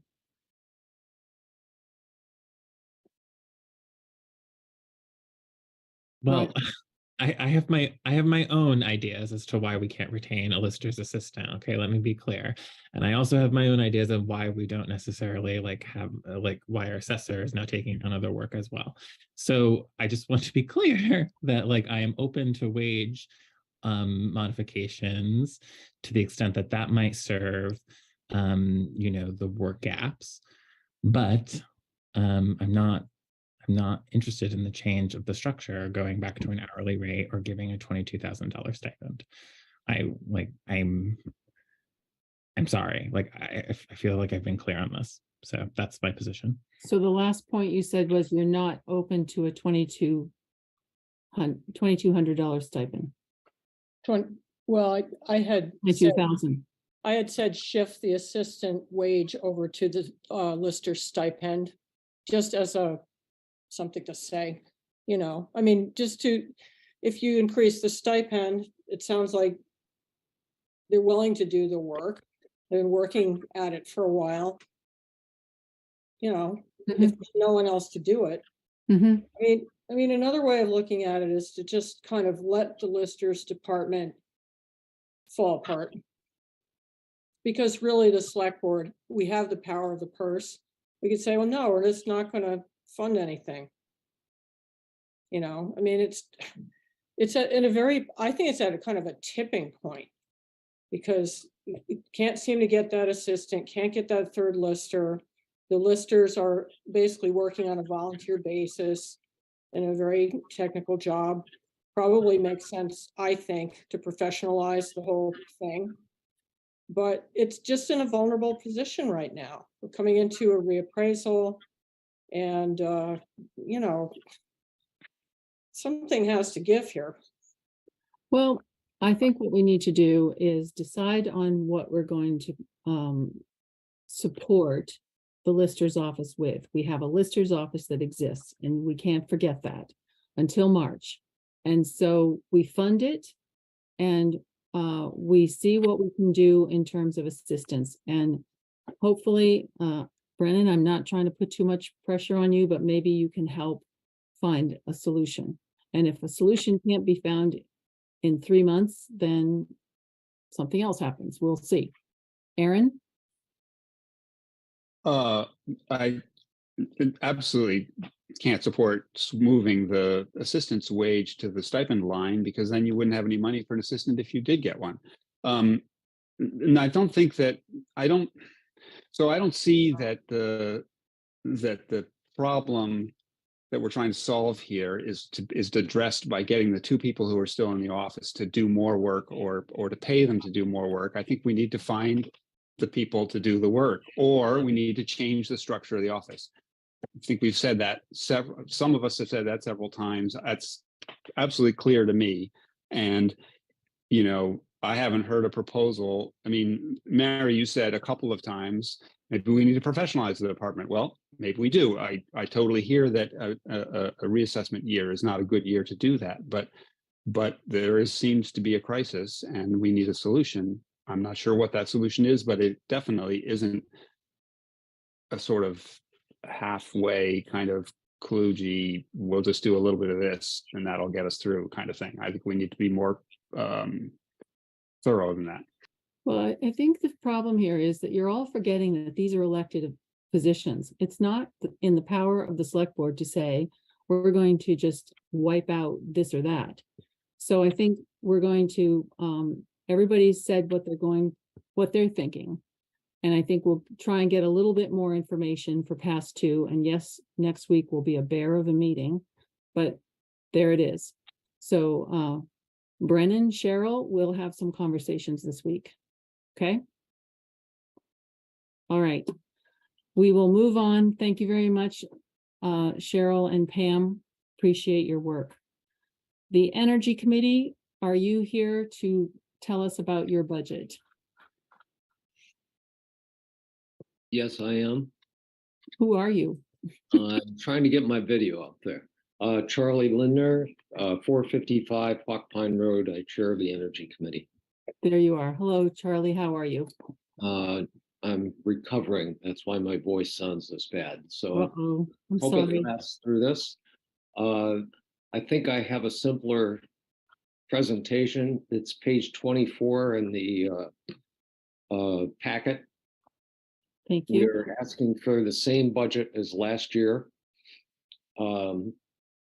And most of our budget goes to support the kind of outreach events that we've been able to start to do again, where we go to the transfer station and to Danowitz and do face-to-face conversations with people in the community. And we've also done things at Old Home Days and things like that to promote various issues.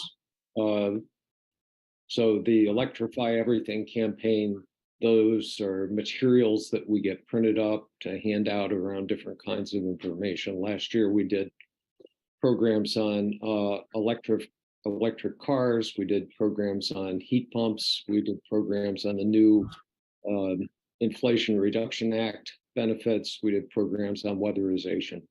And we probably did something else that I'm not remembering right now.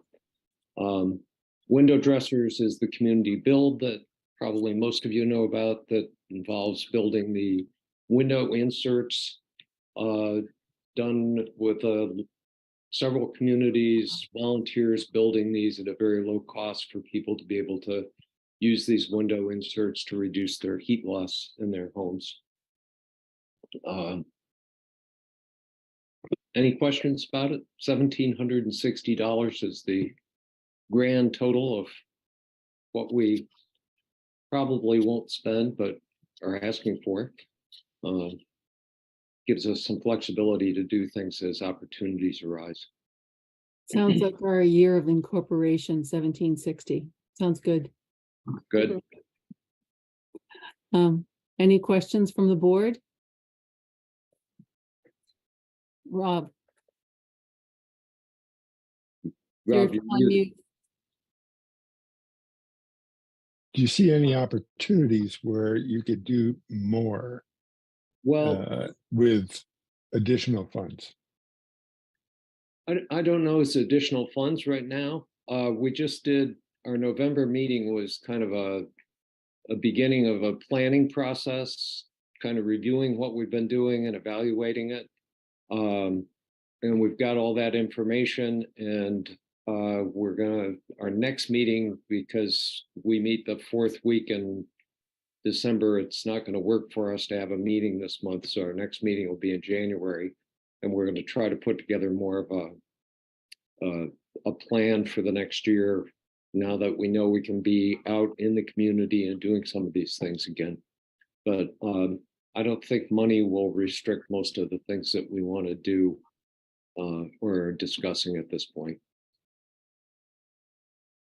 Charles, one of the things that's bothered me is committees that have their own website. I'm just wondering why you need your own website and why you don't use the Norwich Town website. Our website houses a lot of the information that we point people to, and we are kind of updating it regularly as new kinds of information comes in. It's maintained by volunteer hours of doing the webmaster work of putting more information out there and gleaning out what hasn't been there, keeping it all up to date.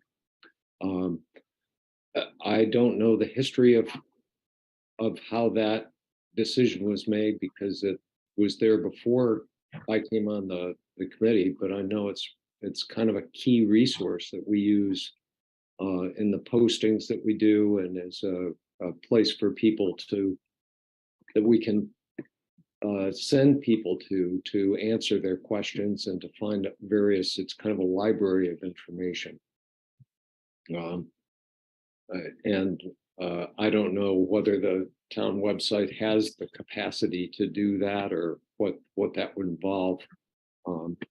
But for $10 a year, we have the domain and then volunteer work by Linda Gray and Linda Gray's daughter, who does visuals and layout for us and maintaining. If you take a look at the website, there's a lot of information there, and you can see how it helps people look through and answer questions and sign up for our neighborhood network program, which is neighbors helping neighbors with information. So all of that is housed on that website. Yeah, I have looked at it. I just always worry about making recommendations, that could be seen to be the town recommends this business over that business. But it's another discussion. I just wanted to bring it up. Being very careful. We recommend people go to Efficiency Vermont to find contractors. We recommend nonprofits that give out information about this, like excellent. I'm going blank on the Drive Electric Vermont is one of the places we suggest for people for electric cars. Okay. Efficiency Vermont for all the thermal and home related kinds of things. That sounds good. So, it's really just trying to help have a one-stop place where people can go and say, I'm wondering about heat pumps, and there's several different ways that they can get information about that. And it's all those kinds of resources. That's reassuring. Thank you. Any other questions for Charles? I would just point out that our charter is 1761, so maybe you could ask for another $1. If you want to add $1 more, we won't owe you with it. Oh. Just seems more meaningful. All right. Thank you very much. We hope the planet's around in 2161. So, Charlie, what was our carbon footprint in 1761? better than today. It was mainly from cows and horses. Some methane then. I digress, but did anybody see the BBC story this morning about the young man from the University of Lincoln who's come up with dried seaweed to give a pinch of it to cows, and it reduces the methane by about 30%? I didn't see that, but that's been out there for a while. It's interesting. I've been adding it to my diet now for about 3 months, and it works. Too much information. We should move on now. Thank you, Charles. We did need that laugh, though. Conservation Commission, are you here to talk to us? Craig, how are you tonight? That's a hard thing to follow up on, methane gas and cows. And no, I love it. Yeah. So Craig Lane, 782 Tigertown, chair of the Conservation Commission. And to help the commission achieve its mission of public education, an advisory role to commissions, boards, and committees in town, and to help with management of natural environments and natural resources, we've submitted a fiscal year 24 budget, 8.6% less than 23. Just a few reallocations of things and new priorities. I don't know what page it is in your packet, but 25.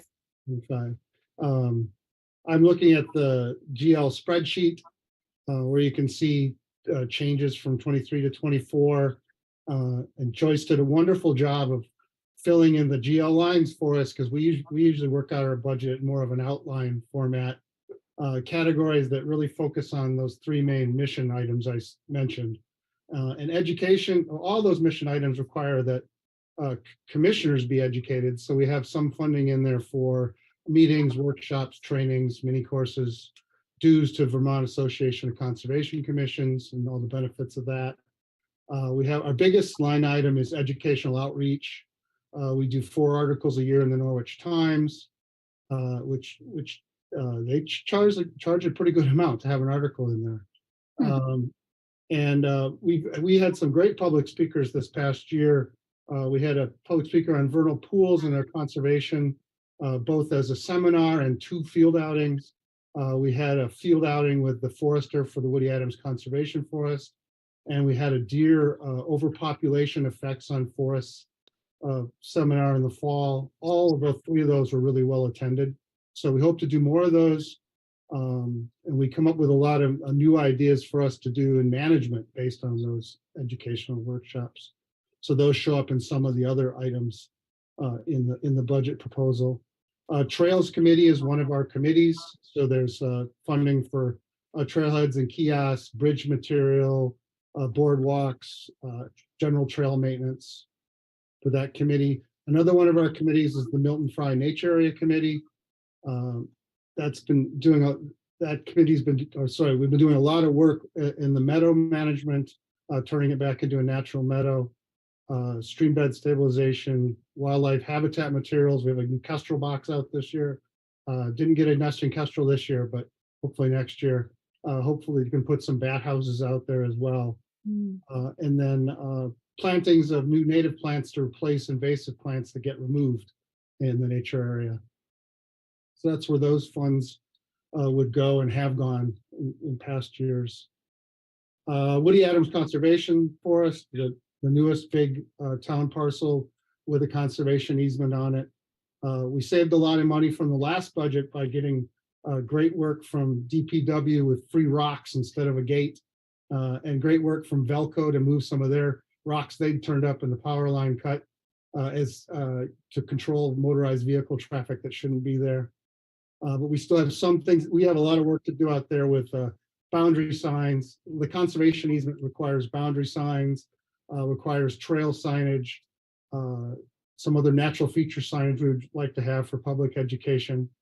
And one of the things that came out of the seminar in the fall with the fish and wildlife expert about deer populations was we thought it'd be really nice to have some deer browsing reduction demonstration plots around town. So we're hoping to construct some of those along trails in the nature area at Woody Adams, get permission from Land Management Council to maybe also do them in Parcel 5 and the Ballard Trail.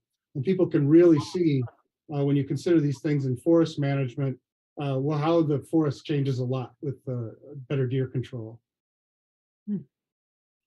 Let's see, those are another thing under natural resources projects is invasive plant mitigation. We have some sensitive wetlands in town where Phragmites and other invasive plants are trying to get in there. So we keep working to keep them out of there because they're high up in the watersheds. They're really worth keeping those invasives out of. And being wetlands, they require us hire professional workers. It's not something we can do in a wetland. We've been lucky over the years to have the Connecticut River Conservancy pay for some of the stuff we've done in the Pompanousek estuary. So we haven't had to use our town money for that, but that could change. I think that's a pretty quick, big synopsis of the items. I can always send you guys the Word document that we work off where you see a little bit more breakdown of what's in those GL items in the spreadsheet. I'd like to see it. Yeah, I can share it right now if you want to see it, but I can also just send it to you. You can just send it to us. Okay. That would be good. You can just send it to the group or also. Okay. Do we never have any permitting costs for things to do with the trails?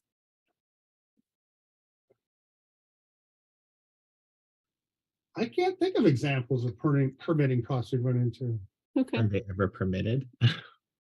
They're always, so all of our management actions have to get permission from the town manager's office and usually also whoever holds the conservation easement. And then some of the trails work is done on trails that private landowners allow the public to use, and then they have their permission. Yeah, so we always have to consult usually the Upper Valley Land Trust and the town manager's office before implementing our management recommendations. Okay. This looks good. Does anybody else have any concerns or questions?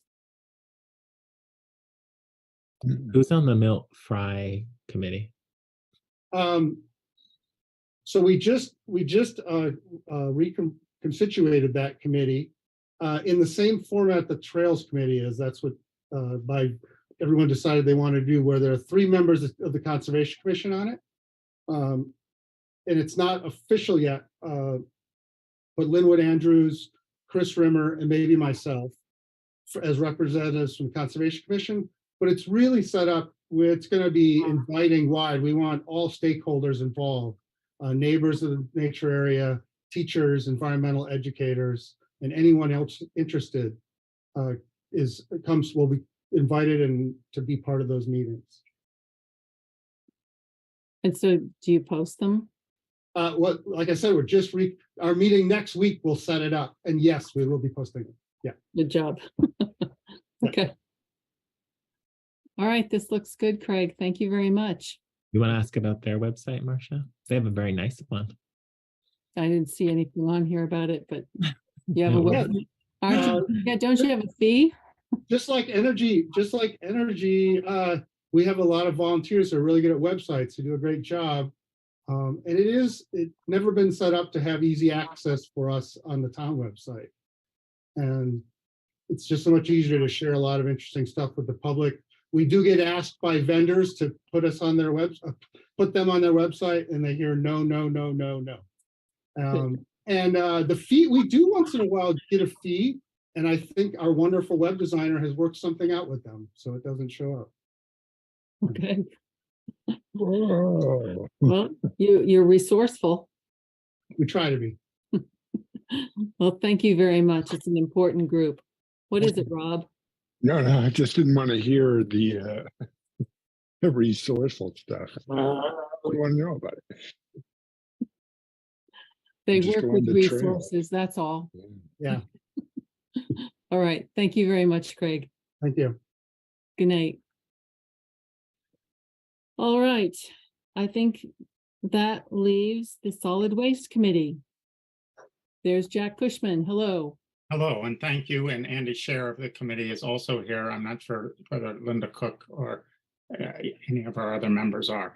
I'm Jack Cushman of 69 Meeting House Road. I'm the chair of the Solid Waste Committee, which I'm happy to say does all of our work by consensus.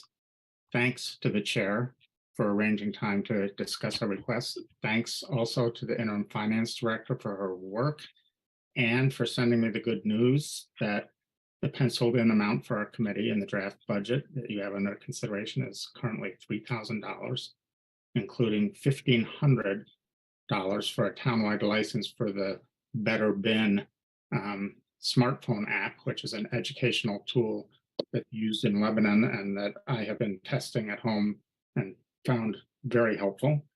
And the remainder for printing old-fashioned educational materials. A balanced approach that we intend to help the public do a better job of sorting our waste at the transfer station. We believe these projects can pay for themselves.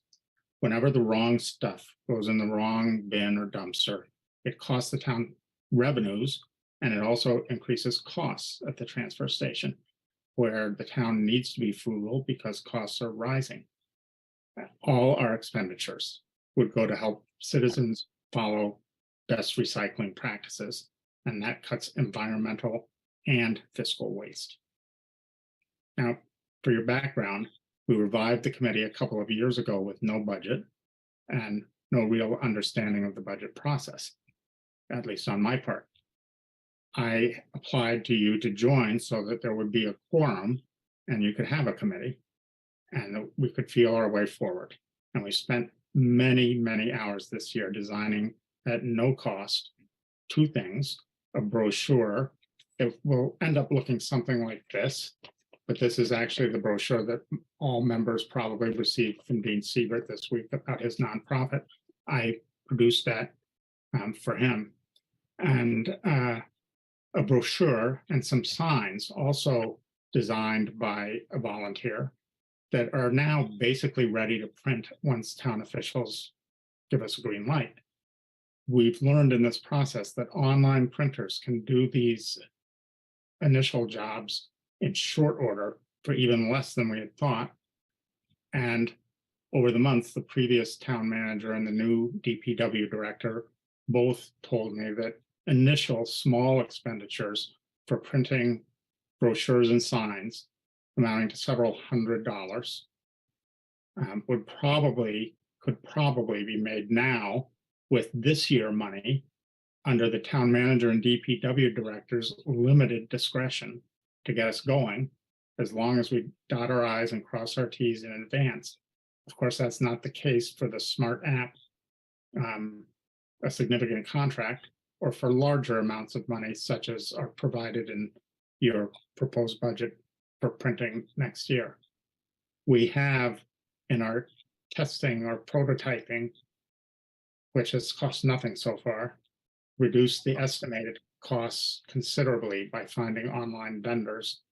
And we hope these baby steps can proceed and then would be expanded with next year's generous line item money, which is not as big as other committees, but it's adequate for us.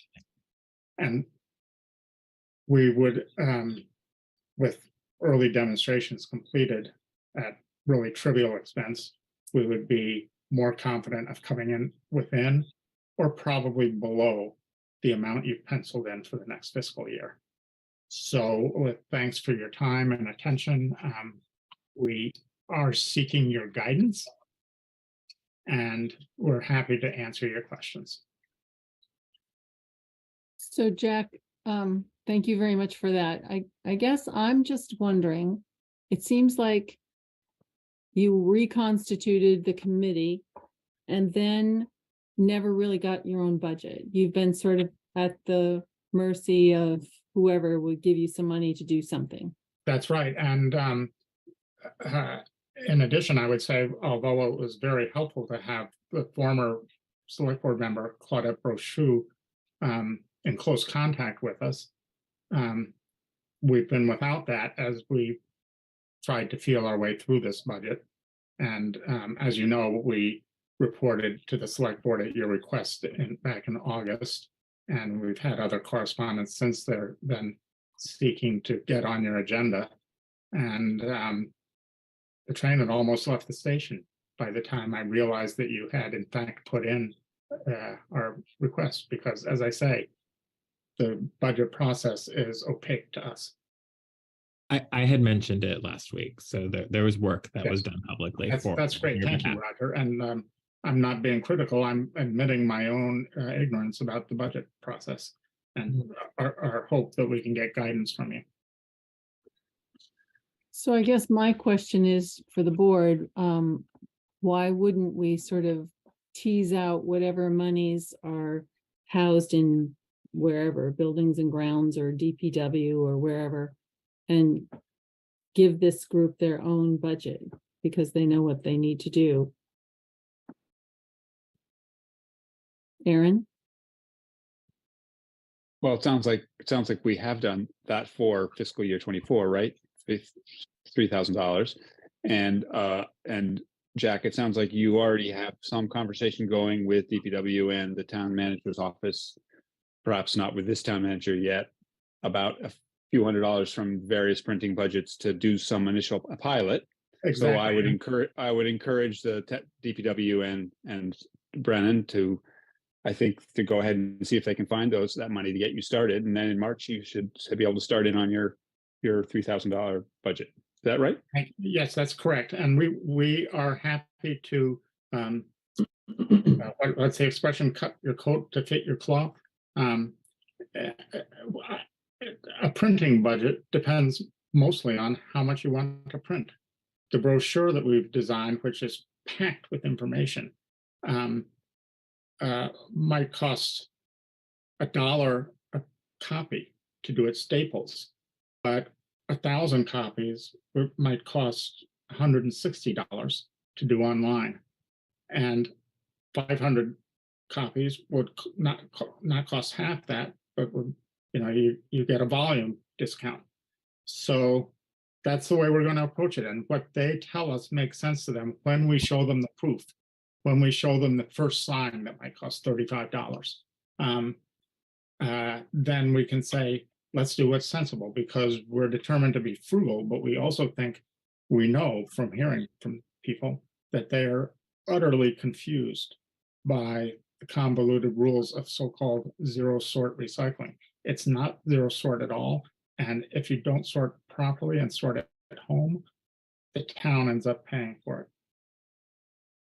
Andy, I see you. Andy, do you want to add something? Yes, thank you. Andy Shear, 23 Hazen Street. You were joking about, or we're talking about websites, but I mean, it is a little bit of an issue for us getting this information out. And so one of the reasons we've decided to go forward with printed paper material, a take-home pamphlet that people could put on the refrigerator as a guide, or signs when they get to the transfer station, or this app that people can scan, not at the transfer station. I just want to remind you, because there's no cell service there, but it would be something for people, a tool for people to use at home that they could scan and get information in real time about products and how best to recycle them. But also, a website certainly would be beneficial to sort of get some of this information, because a lot of, the single stream recycling or zero sort or wherever you call it from Casella, the information that's actually on the website now is actually inaccurate. And so people contact Cam Gillett, who's the representative for the Greater Upper Valley Solid Waste Management District. He CCs me a bunch on these emails that he gets regarding, they're like, oh, the information's wrong. So we do need a way to accurately change information. And so how we go about doing that is a bit of a question. To be perfectly honest, we have talked about creating our own website, kind of a Weebly one that would be a free site, just so like the Energy Committee, like Conservation Committee is doing, as a way to get accurate real-time information to people. It wouldn't be a means for communication, but that would be something for us to think about down the road. We would love to do that sooner rather. We have no budget in mind for that in the coming fiscal year. We intend to prototype it if we can, and like those other two entities, with approval, we would. I'm sorry to speak without being called on. Jack, I recognize you. Thank you. But we would attempt to prototype it and to present it to the town and to you, and to make sure that we're doing it right and to be frugal.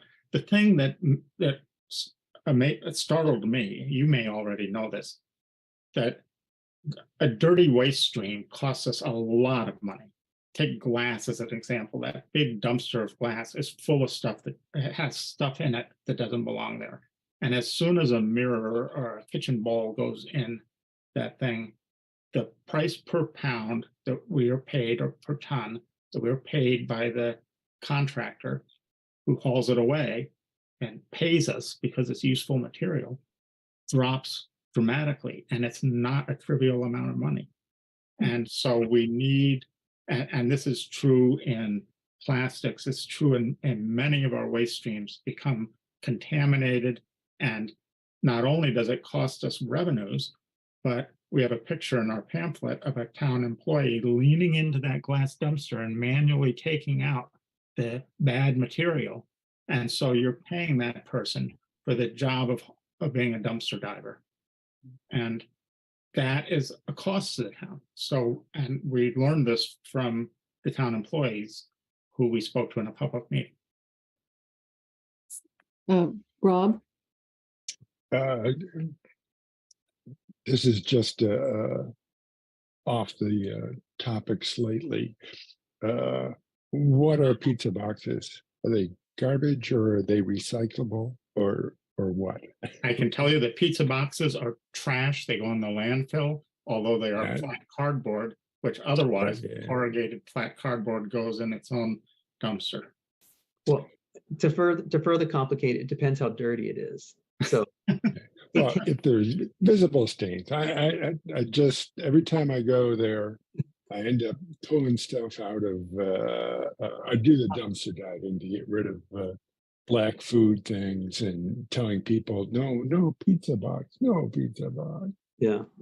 Anyways, but so posters and brochures and an updated website that allows you to post this sort of stuff would be. We need to figure out how to accommodate that. Yes. Thank you, Aaron. Pizza boxes are good for starting fires. That's what they are. But I would encourage you to consider, to try to work with the town to have one website, because currently I know people go to the town, the existing town website for this information, and they won't necessarily your site won't supersede that. So it would be better if there was one site for the town between your committee and the town manager's office that was accurate. So well, that could be yours instead of theirs, but it should only be one. On the advice of a select board member, we have understood that we should point out the inaccuracies on the current website and that the town will find the time to correct them. And that's good, solid advice. My other point would be that were we to get to the nirvana of having a website, we would have it linked off the town website so that it would be clear to people that this resource was available. Roger. So I think I've expressed this to you, Jack, before, which is probably why Andy pointed out that it could be used at home and not at the transfer station, because that was one of my cynical points, that often you want it at point of use, right? And if you don't have like the signal there, then like the app won't do its job. The only thing I would say about the app, because I also have it, is it scans products, and that doesn't like help with my black plastic. Like, you know, it assumes that everything you want to cycle has to be a barcode. And so I suppose, so I don't know, I doubt sort of the efficacy, but for $1,500, it doesn't, I'm not sure it's worth arguing too much one way or another. My only other question is, I think my point is, when a better bin, responsive website that's constantly updated, these are all wonderful things, but they need to be maintained or project managed, I guess that's the word, by staff. And so when we had done the exercise in July that talked about like, what are the committees doing? What are the priorities? Like, part of it was to assess all of those interests and goals against staff resources.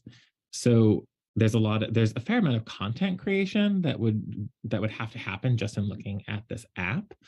And I think Marcia's point about websites is that, like, if it's a town website or it represents the town, it has to be sort of certified by the town. So I just like wonder whether or not we will take on that commitment of like maintaining all of the content that goes into the app. So I guess I'll ask a question now. So what is the commitment of the town? You know, because presumably you scan the product and it'll tell you whether or not it could be taken by the particular site. So presumably like somebody has to like upload that information, or that information has to be. I believe I can answer that. Or maybe Andy, you're more familiar, you can answer it. Is that all right, Marcia? Andy? Yeah. So they have, so it's a company based out of Wisconsin, and they take the data from that product, they look at it, and you send, you know, it gives you a message, basically what to do, gives you directions, you know, but as Roger pointed out, it does use barcodes. However, if it's not something that's in their inventory, they will have someone on their end research it and then update it so it comes into the Norwich database. So as it's like manually entered, but it's learned, and it, you know, once it's in the system, it'll stay there. You could almost think of it as ways for recycling. In other words, today my wife gave me this container and said, "What am I supposed to do with this?" It was a branded plastic container for tarragon, and it's had the 3 arrows and the number 1 on the back. So she said, "This is number 1," and we scanned it. Now this is tailored for Lebanon because we're test driving Lebanon's, but it says, even though this says 1, you shouldn't put it in your plastic waste because it's not the kind of 1 that can be recycled. So this goes in your garbage. And if you have a milk container, it scans it and says, even though this is paper, it goes in the trash. And it stops you from polluting your waste stream with materials which cannot be recycled and which, therefore, we don't get reimbursed as much for. And that stuff has to go in the landfill, unfortunately. Yeah. So yes, that was my only point to the board, was just, you know, there's presumably any good output by any committee requires like coordination from staff. This will require coordination by presumably Chris of DPW. There's a fair amount of work that would have to do for this. So I would say like maybe a generous rollout might be a better idea. And then of course, if we're really serious to these questions, we just wouldn't have zero sort. But I suppose that's another question. But anyway. Roger, you bring up a good point, because we never finished that analysis of the committee responses. So we need to get back to that. Andy. Thank you. You know, I guess we are in sort of a different position than the Energy Committee, because we actually, like, you know, we're on town grounds. It's like, you know, the DPW is part of the town. So I think we do need to figure out a way, in order to get accurate information to people. Whereas, you know, I'm not saying that the Conservation Committee or Energy Committee doesn't provide useful things, but it's not necessarily part of the town services that they're providing. So I don't know what the answer for that is, but I think, I think it's a multi-pronged approach. The app might work really well for some people. Signs might work really well for some people. A pamphlet might work really well for others. A website might work. So I think it's the multi-pronged approach that, we're looking to use in order to help educate the public. I think that sounds wise, because not everybody learns the same way. Right. All right. Thank you very much. I think the question in my mind is there overlap? So I'm going to be asking Joyce that for the past 2, just to see if there's stuff that's in DPW or buildings and grounds that needs to be pulled over for your separate line item, and then make it easier for you to operate. Well, thank you so much for your time, and we really do appreciate guidance. And as you know, you can ask us questions anytime. We appreciate it. Thank you very much. Okay, thank you. All right, that gets us to item number 10, which is Zoom assistance. Just briefly, it was suggested that it would be great if the board could focus all of its energy on just listening and doing its work. And so a person in town has volunteered to do the Zoom assistance. And without getting into who it is or why they're interested, I wanted to ask the board, do you think that that's something that would be possible? So I'm mindful of sometimes, rarely, I hope, there is an executive session required. How would that work if we had someone who was just volunteering to run the Zoom session? What's your feedback? Anyone? Aaron?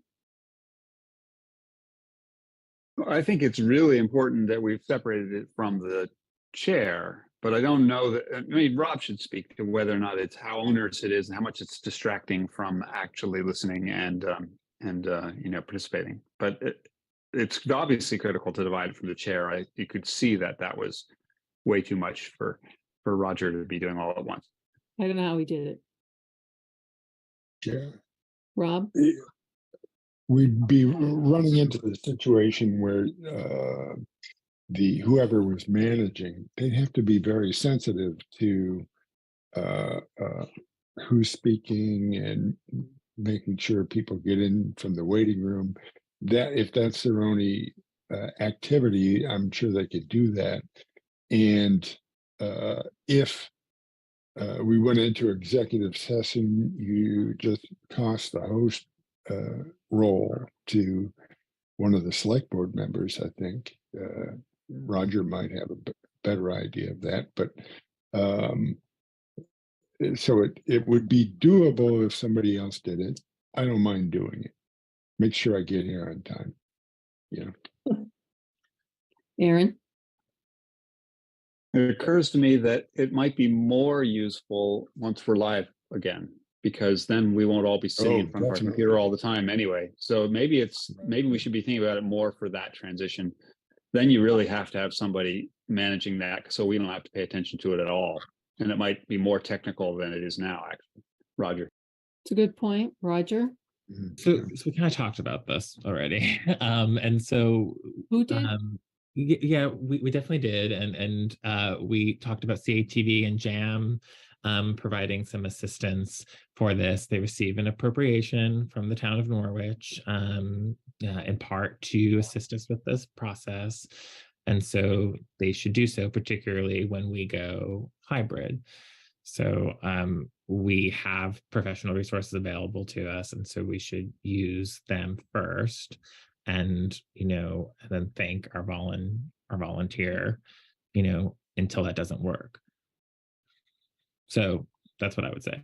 And I've sent Marcia and I think Rob correspondence about how that would work, how it would work for them for CATV to start the meetings for us, right? And then turn it over to a board member. Rob can have a co-host if he wants some assistance with looking at the room, et cetera, et cetera. CATV, I see you there nodding. Can you speak to us this time? Still on mute. There you go. But still not working. It must be your speakers on your computer. I think sorry. Okay. Aaron?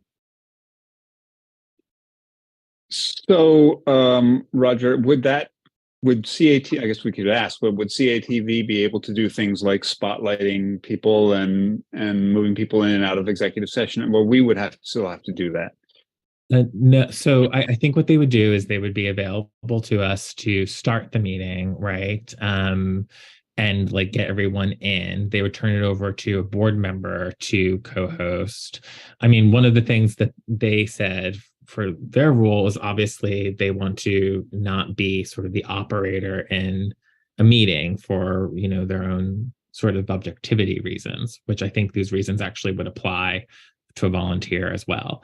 But they so they would start it for us and do and of course maintain the live stream, but it would then they would turn it over the hosting duties to a representative, and you could have two people be these representatives. So, and then if you also remember, Claudette and I at the start of the pandemic had worked out something where I told her when someone's hand was up. So Marcia could just work with whomever she wants on that to provide that assistance. So I don't know if that answers any questions. Well, it sort of does. So I think what we're talking about two separate things. I think it's great if Jam can help us with starting, stopping, and all that kind of stuff. But I do think when we're sitting live in a room, we don't really want one of us to have to focus on a computer screen and looking at whether or not there's anybody in the waiting list. So I think having a second person who's not on the board to keep an eye on that, whether that's remotely or in person, and whether it's a co-host with somebody on the board also, I don't know how that would exactly work, but I think that might be actually a useful function to make the Zoom part of a live meeting more functional. I agree with that, Aaron, and I think, it's coming up fast. Would you all be amenable to Rob talking to the person who's volunteered to do this and see if he can work out something that meets the intent of expressed by the board tonight? We haven't heard from Mary. What do you think? I'd be okay if Rob talked to the volunteer, but it's fine with me. I don't know. Okay. I don't, the executive session is the part that I would, be very leery of. But I guess there's a way just to hand over the hosting. In a live meeting, that's gonna be, we're gonna walk away from the cameras anyway. It's not gonna be like it is now. It's not gonna be a heavily managed Zoom thing. So it's not really an issue. Okay. Roger. Can I mention something else on Zoom? It's related. So we need to budget for Zoom. So right now, and so I think I was, for reasons I don't quite understand the history of, I've been the contact on that. So I've ensured that the finance office is now on the contact. I continue to ensure that the finance office is the contact on that. But we need to look at our licenses. We have a generous license package for various reasons. We're not taking advantage of all the licenses.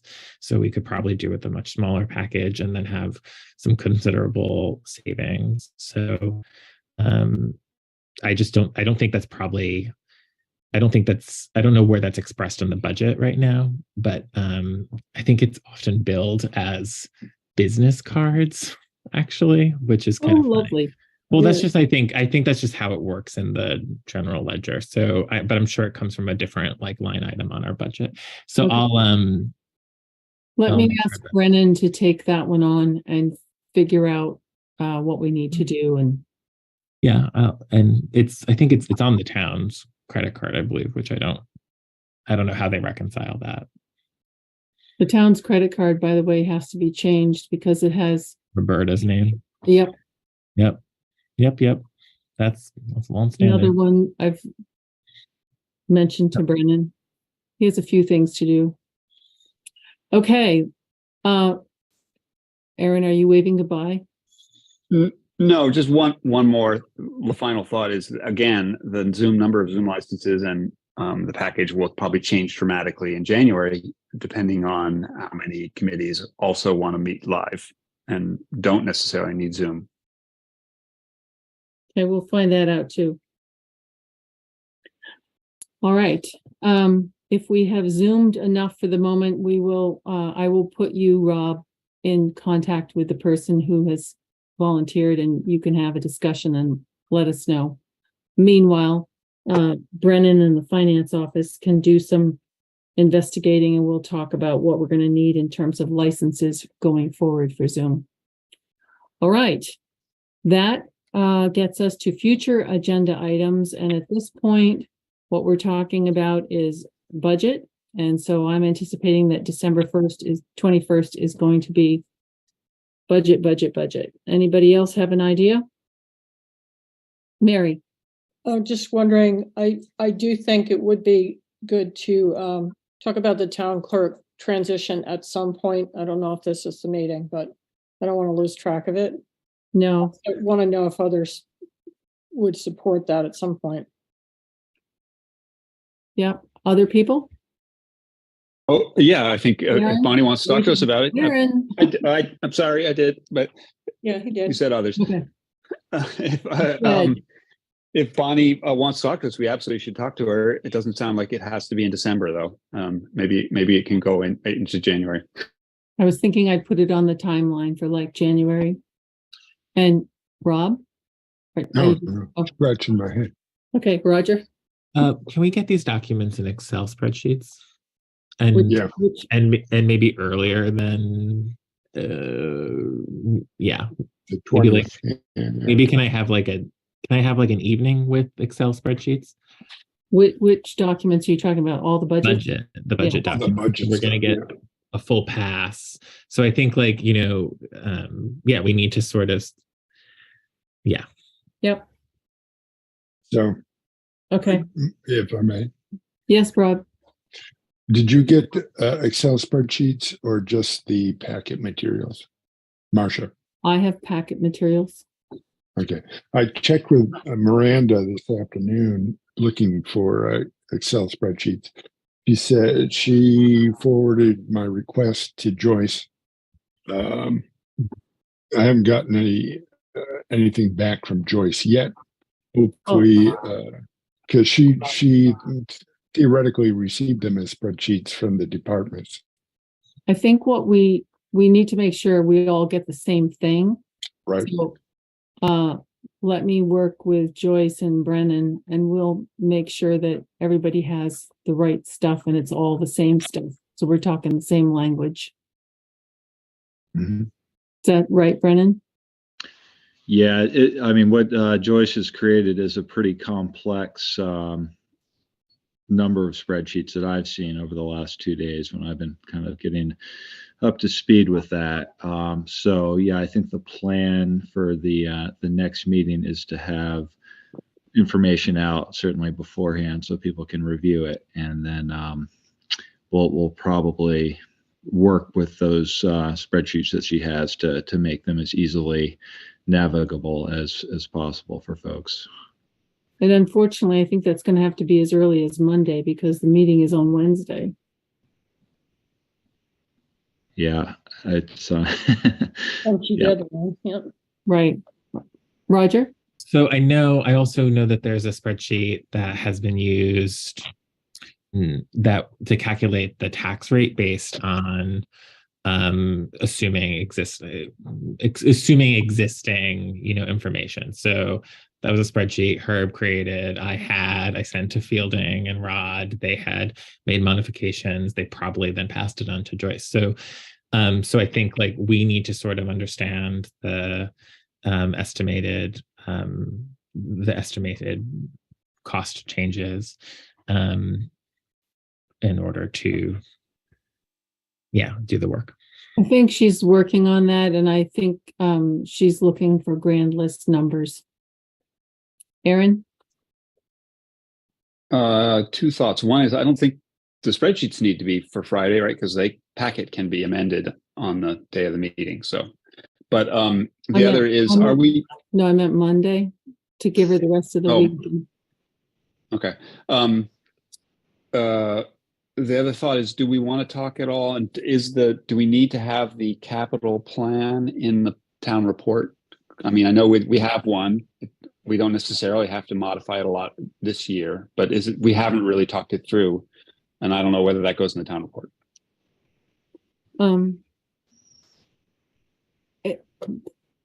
If you look at the statutes, the capital planning comes from the town plan. And if you look at our town plan, you can't find there's not much in there at all for capital stuff. We've always kind of used that term in a generic kind of way. And so it's like anything that's a big ticket item gets called a capital plan. And then we have. I know it was put together in something that they called the capital plan. So I know it's out there, but I don't remember that going in the town report. Does anybody else? I don't think it did. No. It's like, and I'm not sure it's planning tool for us, I think. Yeah, I don't know is it appropriate really for that because it's kind of built into the budget. So Roger? I would like to see that, to Aaron's point. I don't know if he was finished with it. Sorry, Aaron. I would like to see it because there are some things, the conversation around, I think there was the bridges or maybe it was paving. There were I want to make sure that the projects that are identified in that document are, relate to the budget conversation. So I think the tennis courts, for example, was a FY25 thing. It's been suggested that we expedite and change from that plan for FY24. So I just want to see that as at this point, we're the most familiar with this budget. So we should see what we've done. And then my other point is I think we'll get through operating. But like what sort of this Tracy Hall question? Do we have any further work from the consultant on Tracy Hall? It was promised by the end of November, and I can follow up again. Aaron? I did have a conversation with Linda Gray about that. The was it Marcus, I think, Living Buildings. He wanted to change the deliverable or add to a video to the deliverable, and he said it would be within the same budget, but it was obviously going to take more time. I encouraged her to get us as soon as possible some sort of a written something, but obviously that hasn't materialized. So I'm not really quite sure why it's not materialized, but I know that he's working on it. I would encourage a future agenda item. Obviously, if it doesn't need to be in the town report, it can be off a little bit to go through the existing capital plan, and I think we should do that every year. Do what every year? Put it in the town report, or just talk about it? No. If it doesn't go in the town report, that's fine. But we should talk through it, and we should do it in conjunction with the budget process. But it can be after, if we didn't obviously get the budget into the town plan and get tax rate and get that cleaned up. But before budget completely fades from our mind, we should go through the capital plan. I think that's prudent. Except I think we need to do it before we do budgets, because you got to plan for your capital expenditures. No, we've already done designated funds. We do that as part of the budget, but then we plan out the next 20 years or 30 years and suggest what are the the reserve fund allocations need to be in the future in order to do a new fire truck, to do this bridge, to do that project. And we can do that after the budget, because it's all for the next 20 years anyway. It's not something we've already done our diligence for fiscal year 24, and now we're thinking about 25, 26, 27 a little bit ahead of time. That's what I'm talking about. Yeah, we did that last year as part of the budget process.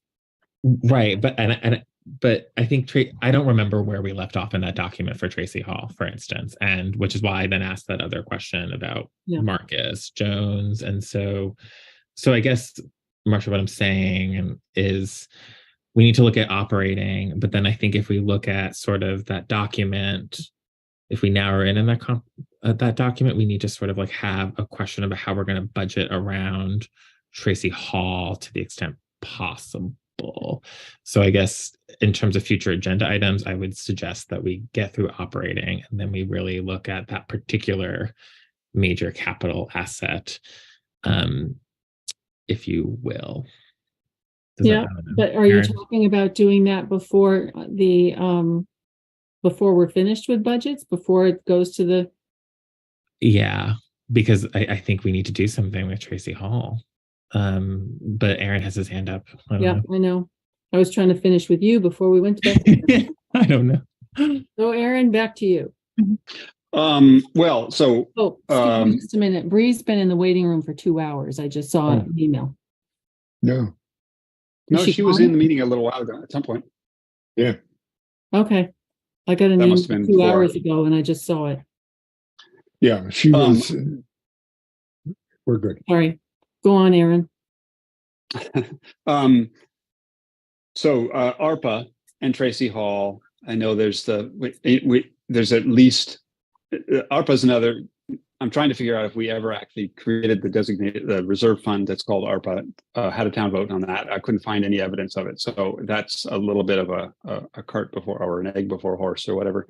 That is the egg before the horse. You've had too much methane tonight. Chicken before the horse. Tracy Hall, I know that at least tentatively there's $500,000 in the budget from the ARPA money for Tracy Hall. That's already sort of sketched into these things. So that's at least some sort of a start. But yeah, we can't do a lot more without a report and a plan, unless we just want to wing it, which seems like a stretch. We have to be careful. We talk about things and people throw out stuff and then suddenly it's as though the board voted on something. I'm not sure I remember a vote to say we were going to spend $500 of ARPA money on Tracy Hall. Good idea, but I don't remember a vote. So I think we really need to spend some time. I don't know, maybe I'm the middle of the moment. I didn't vote for a flow chart and that appeared in my packet. Like, I mean, come now. Yeah, I don't think there's a vote, but there's a line item on the either the capital plan or I've seen it any number of times. There's an ARPA designated fund and there's $500,000 next year for Tracy Hall. I'm not saying it got voted on. I'm not saying it's going to get spent that way. I'm just saying it's in writing. Yeah. So I do think we need to talk about ARPA sooner rather than later, and Tracy Hall definitely. So we'll put it on a budget coming to you in the near future. And with that, is there anything else that people want to talk about for future budgets? Brennan has his hand up. Oh, hi, Brennan. Go ahead. Hi. Oh, hey. I know we're at the end of a long meeting here. So I guess I'm this just is short. Is this a short one? Okay. It's a short one, yeah. It's going to commend you on your endurance here. Everybody's still smiling.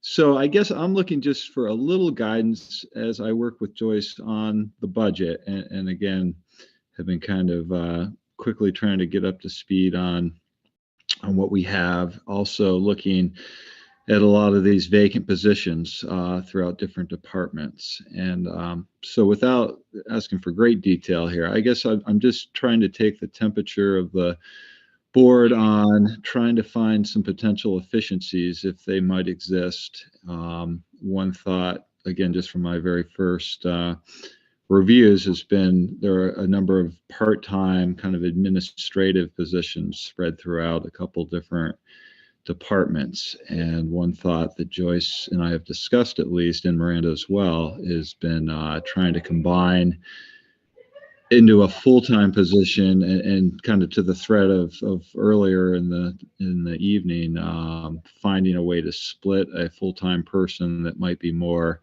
skillful or sophisticated than somebody coming in on a part-time basis between different departments. I don't know if that's been done, hasn't been done, but before I spend a lot of time trying to kind of think more and put something in to discuss for next week, I guess just again gauging the temperature on looking at that.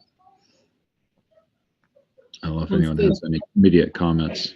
Board members, what do you think? Mary? I think it can work really well, but I think, we had an example of that with an employee that was split between the finance department and the listers, and it worked really well with that particular person. So I think it also just depends on the person as well as the position, if they can cover both areas. Yeah, I leave the lister position a little separate because I do believe that it's got its own kind of expertise requirements and some specialization there. But I will, as Marcia suggested, talk with Cheryl a little bit more about that. So yeah, I guess, go ahead. What position specifically are you speaking of? So there's an administrative position in DPW right now, and there's a administrative position that I think is in the town manager realm at this point. And those are the two that caught my eye as a possibility. And again, I haven't thought it through completely yet, but I think there might be an opportunity to again find somebody that would take that on as a full-time position, would probably be compensated appropriately, and would eliminate some of those kind of continual vacancies in those different departments. So you would suggest, sorry, Marcia. Go ahead. So you would suggest having an administrator shared between DPW and the town manager's office is what you were thinking of. And maybe others. I don't really want to talk in too much detail tonight because I haven't fully fleshed it out. But it just in general terms, I guess, is there an interest or an adversity to looking at trying to make some structural efficiencies there if they might occur? Sounds interesting. Aaron?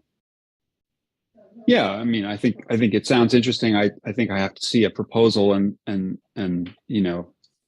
think about it a little bit more specifically. But in principle, if the responsibilities were clearly enough defined so that there wasn't the kind of tug of like, well, you need to give me 2 more hours.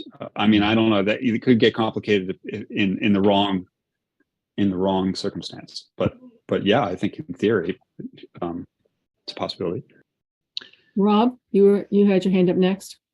Yeah. It's my desire to fill every position that we have, whether it's 2 people doing 2 part-time jobs to make 1 FTE, that's fine by me, but I'd love to see us back to a full staffing again. Yeah. Roger? I would just not give them 2 bosses.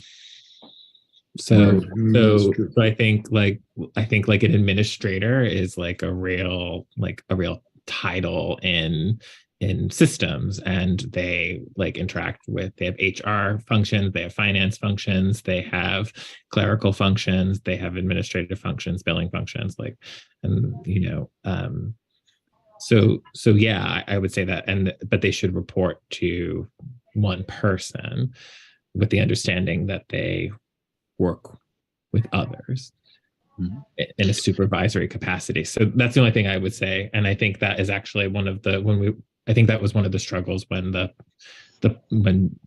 work was divided. They had 2 bosses, and yeah. Okay. No, that's good suggestions. Brendan, I was just going to point out, I've seen it work successfully in where I used to work with 2 different supervisors. I think it is possible. It's just how it's worked out and what expectations are. Yeah. One of the things I've noticed, again, just in my brief tenure, has been a lack of kind of the job descriptions, these formalized job descriptions. So I think that's something we would need to work on. I don't think we'll have that for next week for the budget. So this would be more of a let's see if we want to go that route, and then kind of fine tune the structure, knowing that we have funds available to kind of make that higher. And again, we'd want to move on that fairly quickly. So I would assume, having somebody in place for that in the next few months, if possible, would be the ideal. Yeah. Okay. Well, I guess, Brennan, keep working on stuff and tell us what you come up with. Okay. Well, we'll have certainly by early next week something out there to at least discuss. Okay. Sounds good. You are now fully initiated into the Norwich Selectboard process. You look Welcome. good. Thank you for sticking with us. My pleasure. And I had one other thing to bring up, but I'll let you work through the agenda. Is there other suggestions? Is that the last? You're in other, and so you can be the first other. All right. Well, this one's kind of fun, I think. I had an email that came through. I got it this morning, and it's related to a gentleman who works for, so let me find my notes here, the Department of Forest Parks and Recreation. Apparently is a licensed drone operator and takes camera photos with his drones. And apparently there's been a request from the state, from the forestry program manager, for promotional content in the form of photos and videos of Vermont town centers with ample tree and buildings lightly draped in snow. So this gentleman has asked for, I guess, consent from the town to come down on an appropriate day or days and do some flying of a drone into the area surrounding our beautiful center there with its foliage, and has offered to share content with the town once that's completed. It looks like they're doing this in other towns as well, so I don't know when or if they would get to Norwich, but I wanted to get back to him and say, yep, we're good. And Marcia suggested I mentioned it tonight, just so I I had some consensus here that that would be appropriate.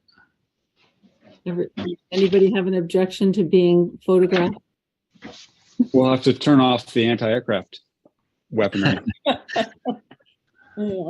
Aaron, Yeah. you're supposed to mention that. You should. All right. You should probably run it by Chief Cochran too,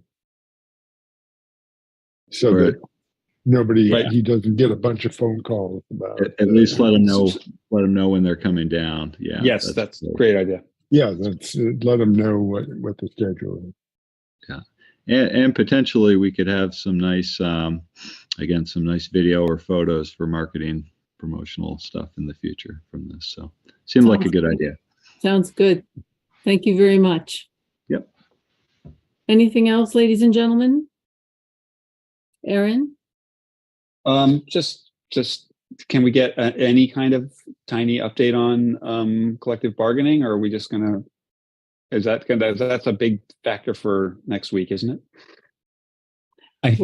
Any discussion on collective bargaining has to take place in executive session. Okay. All right.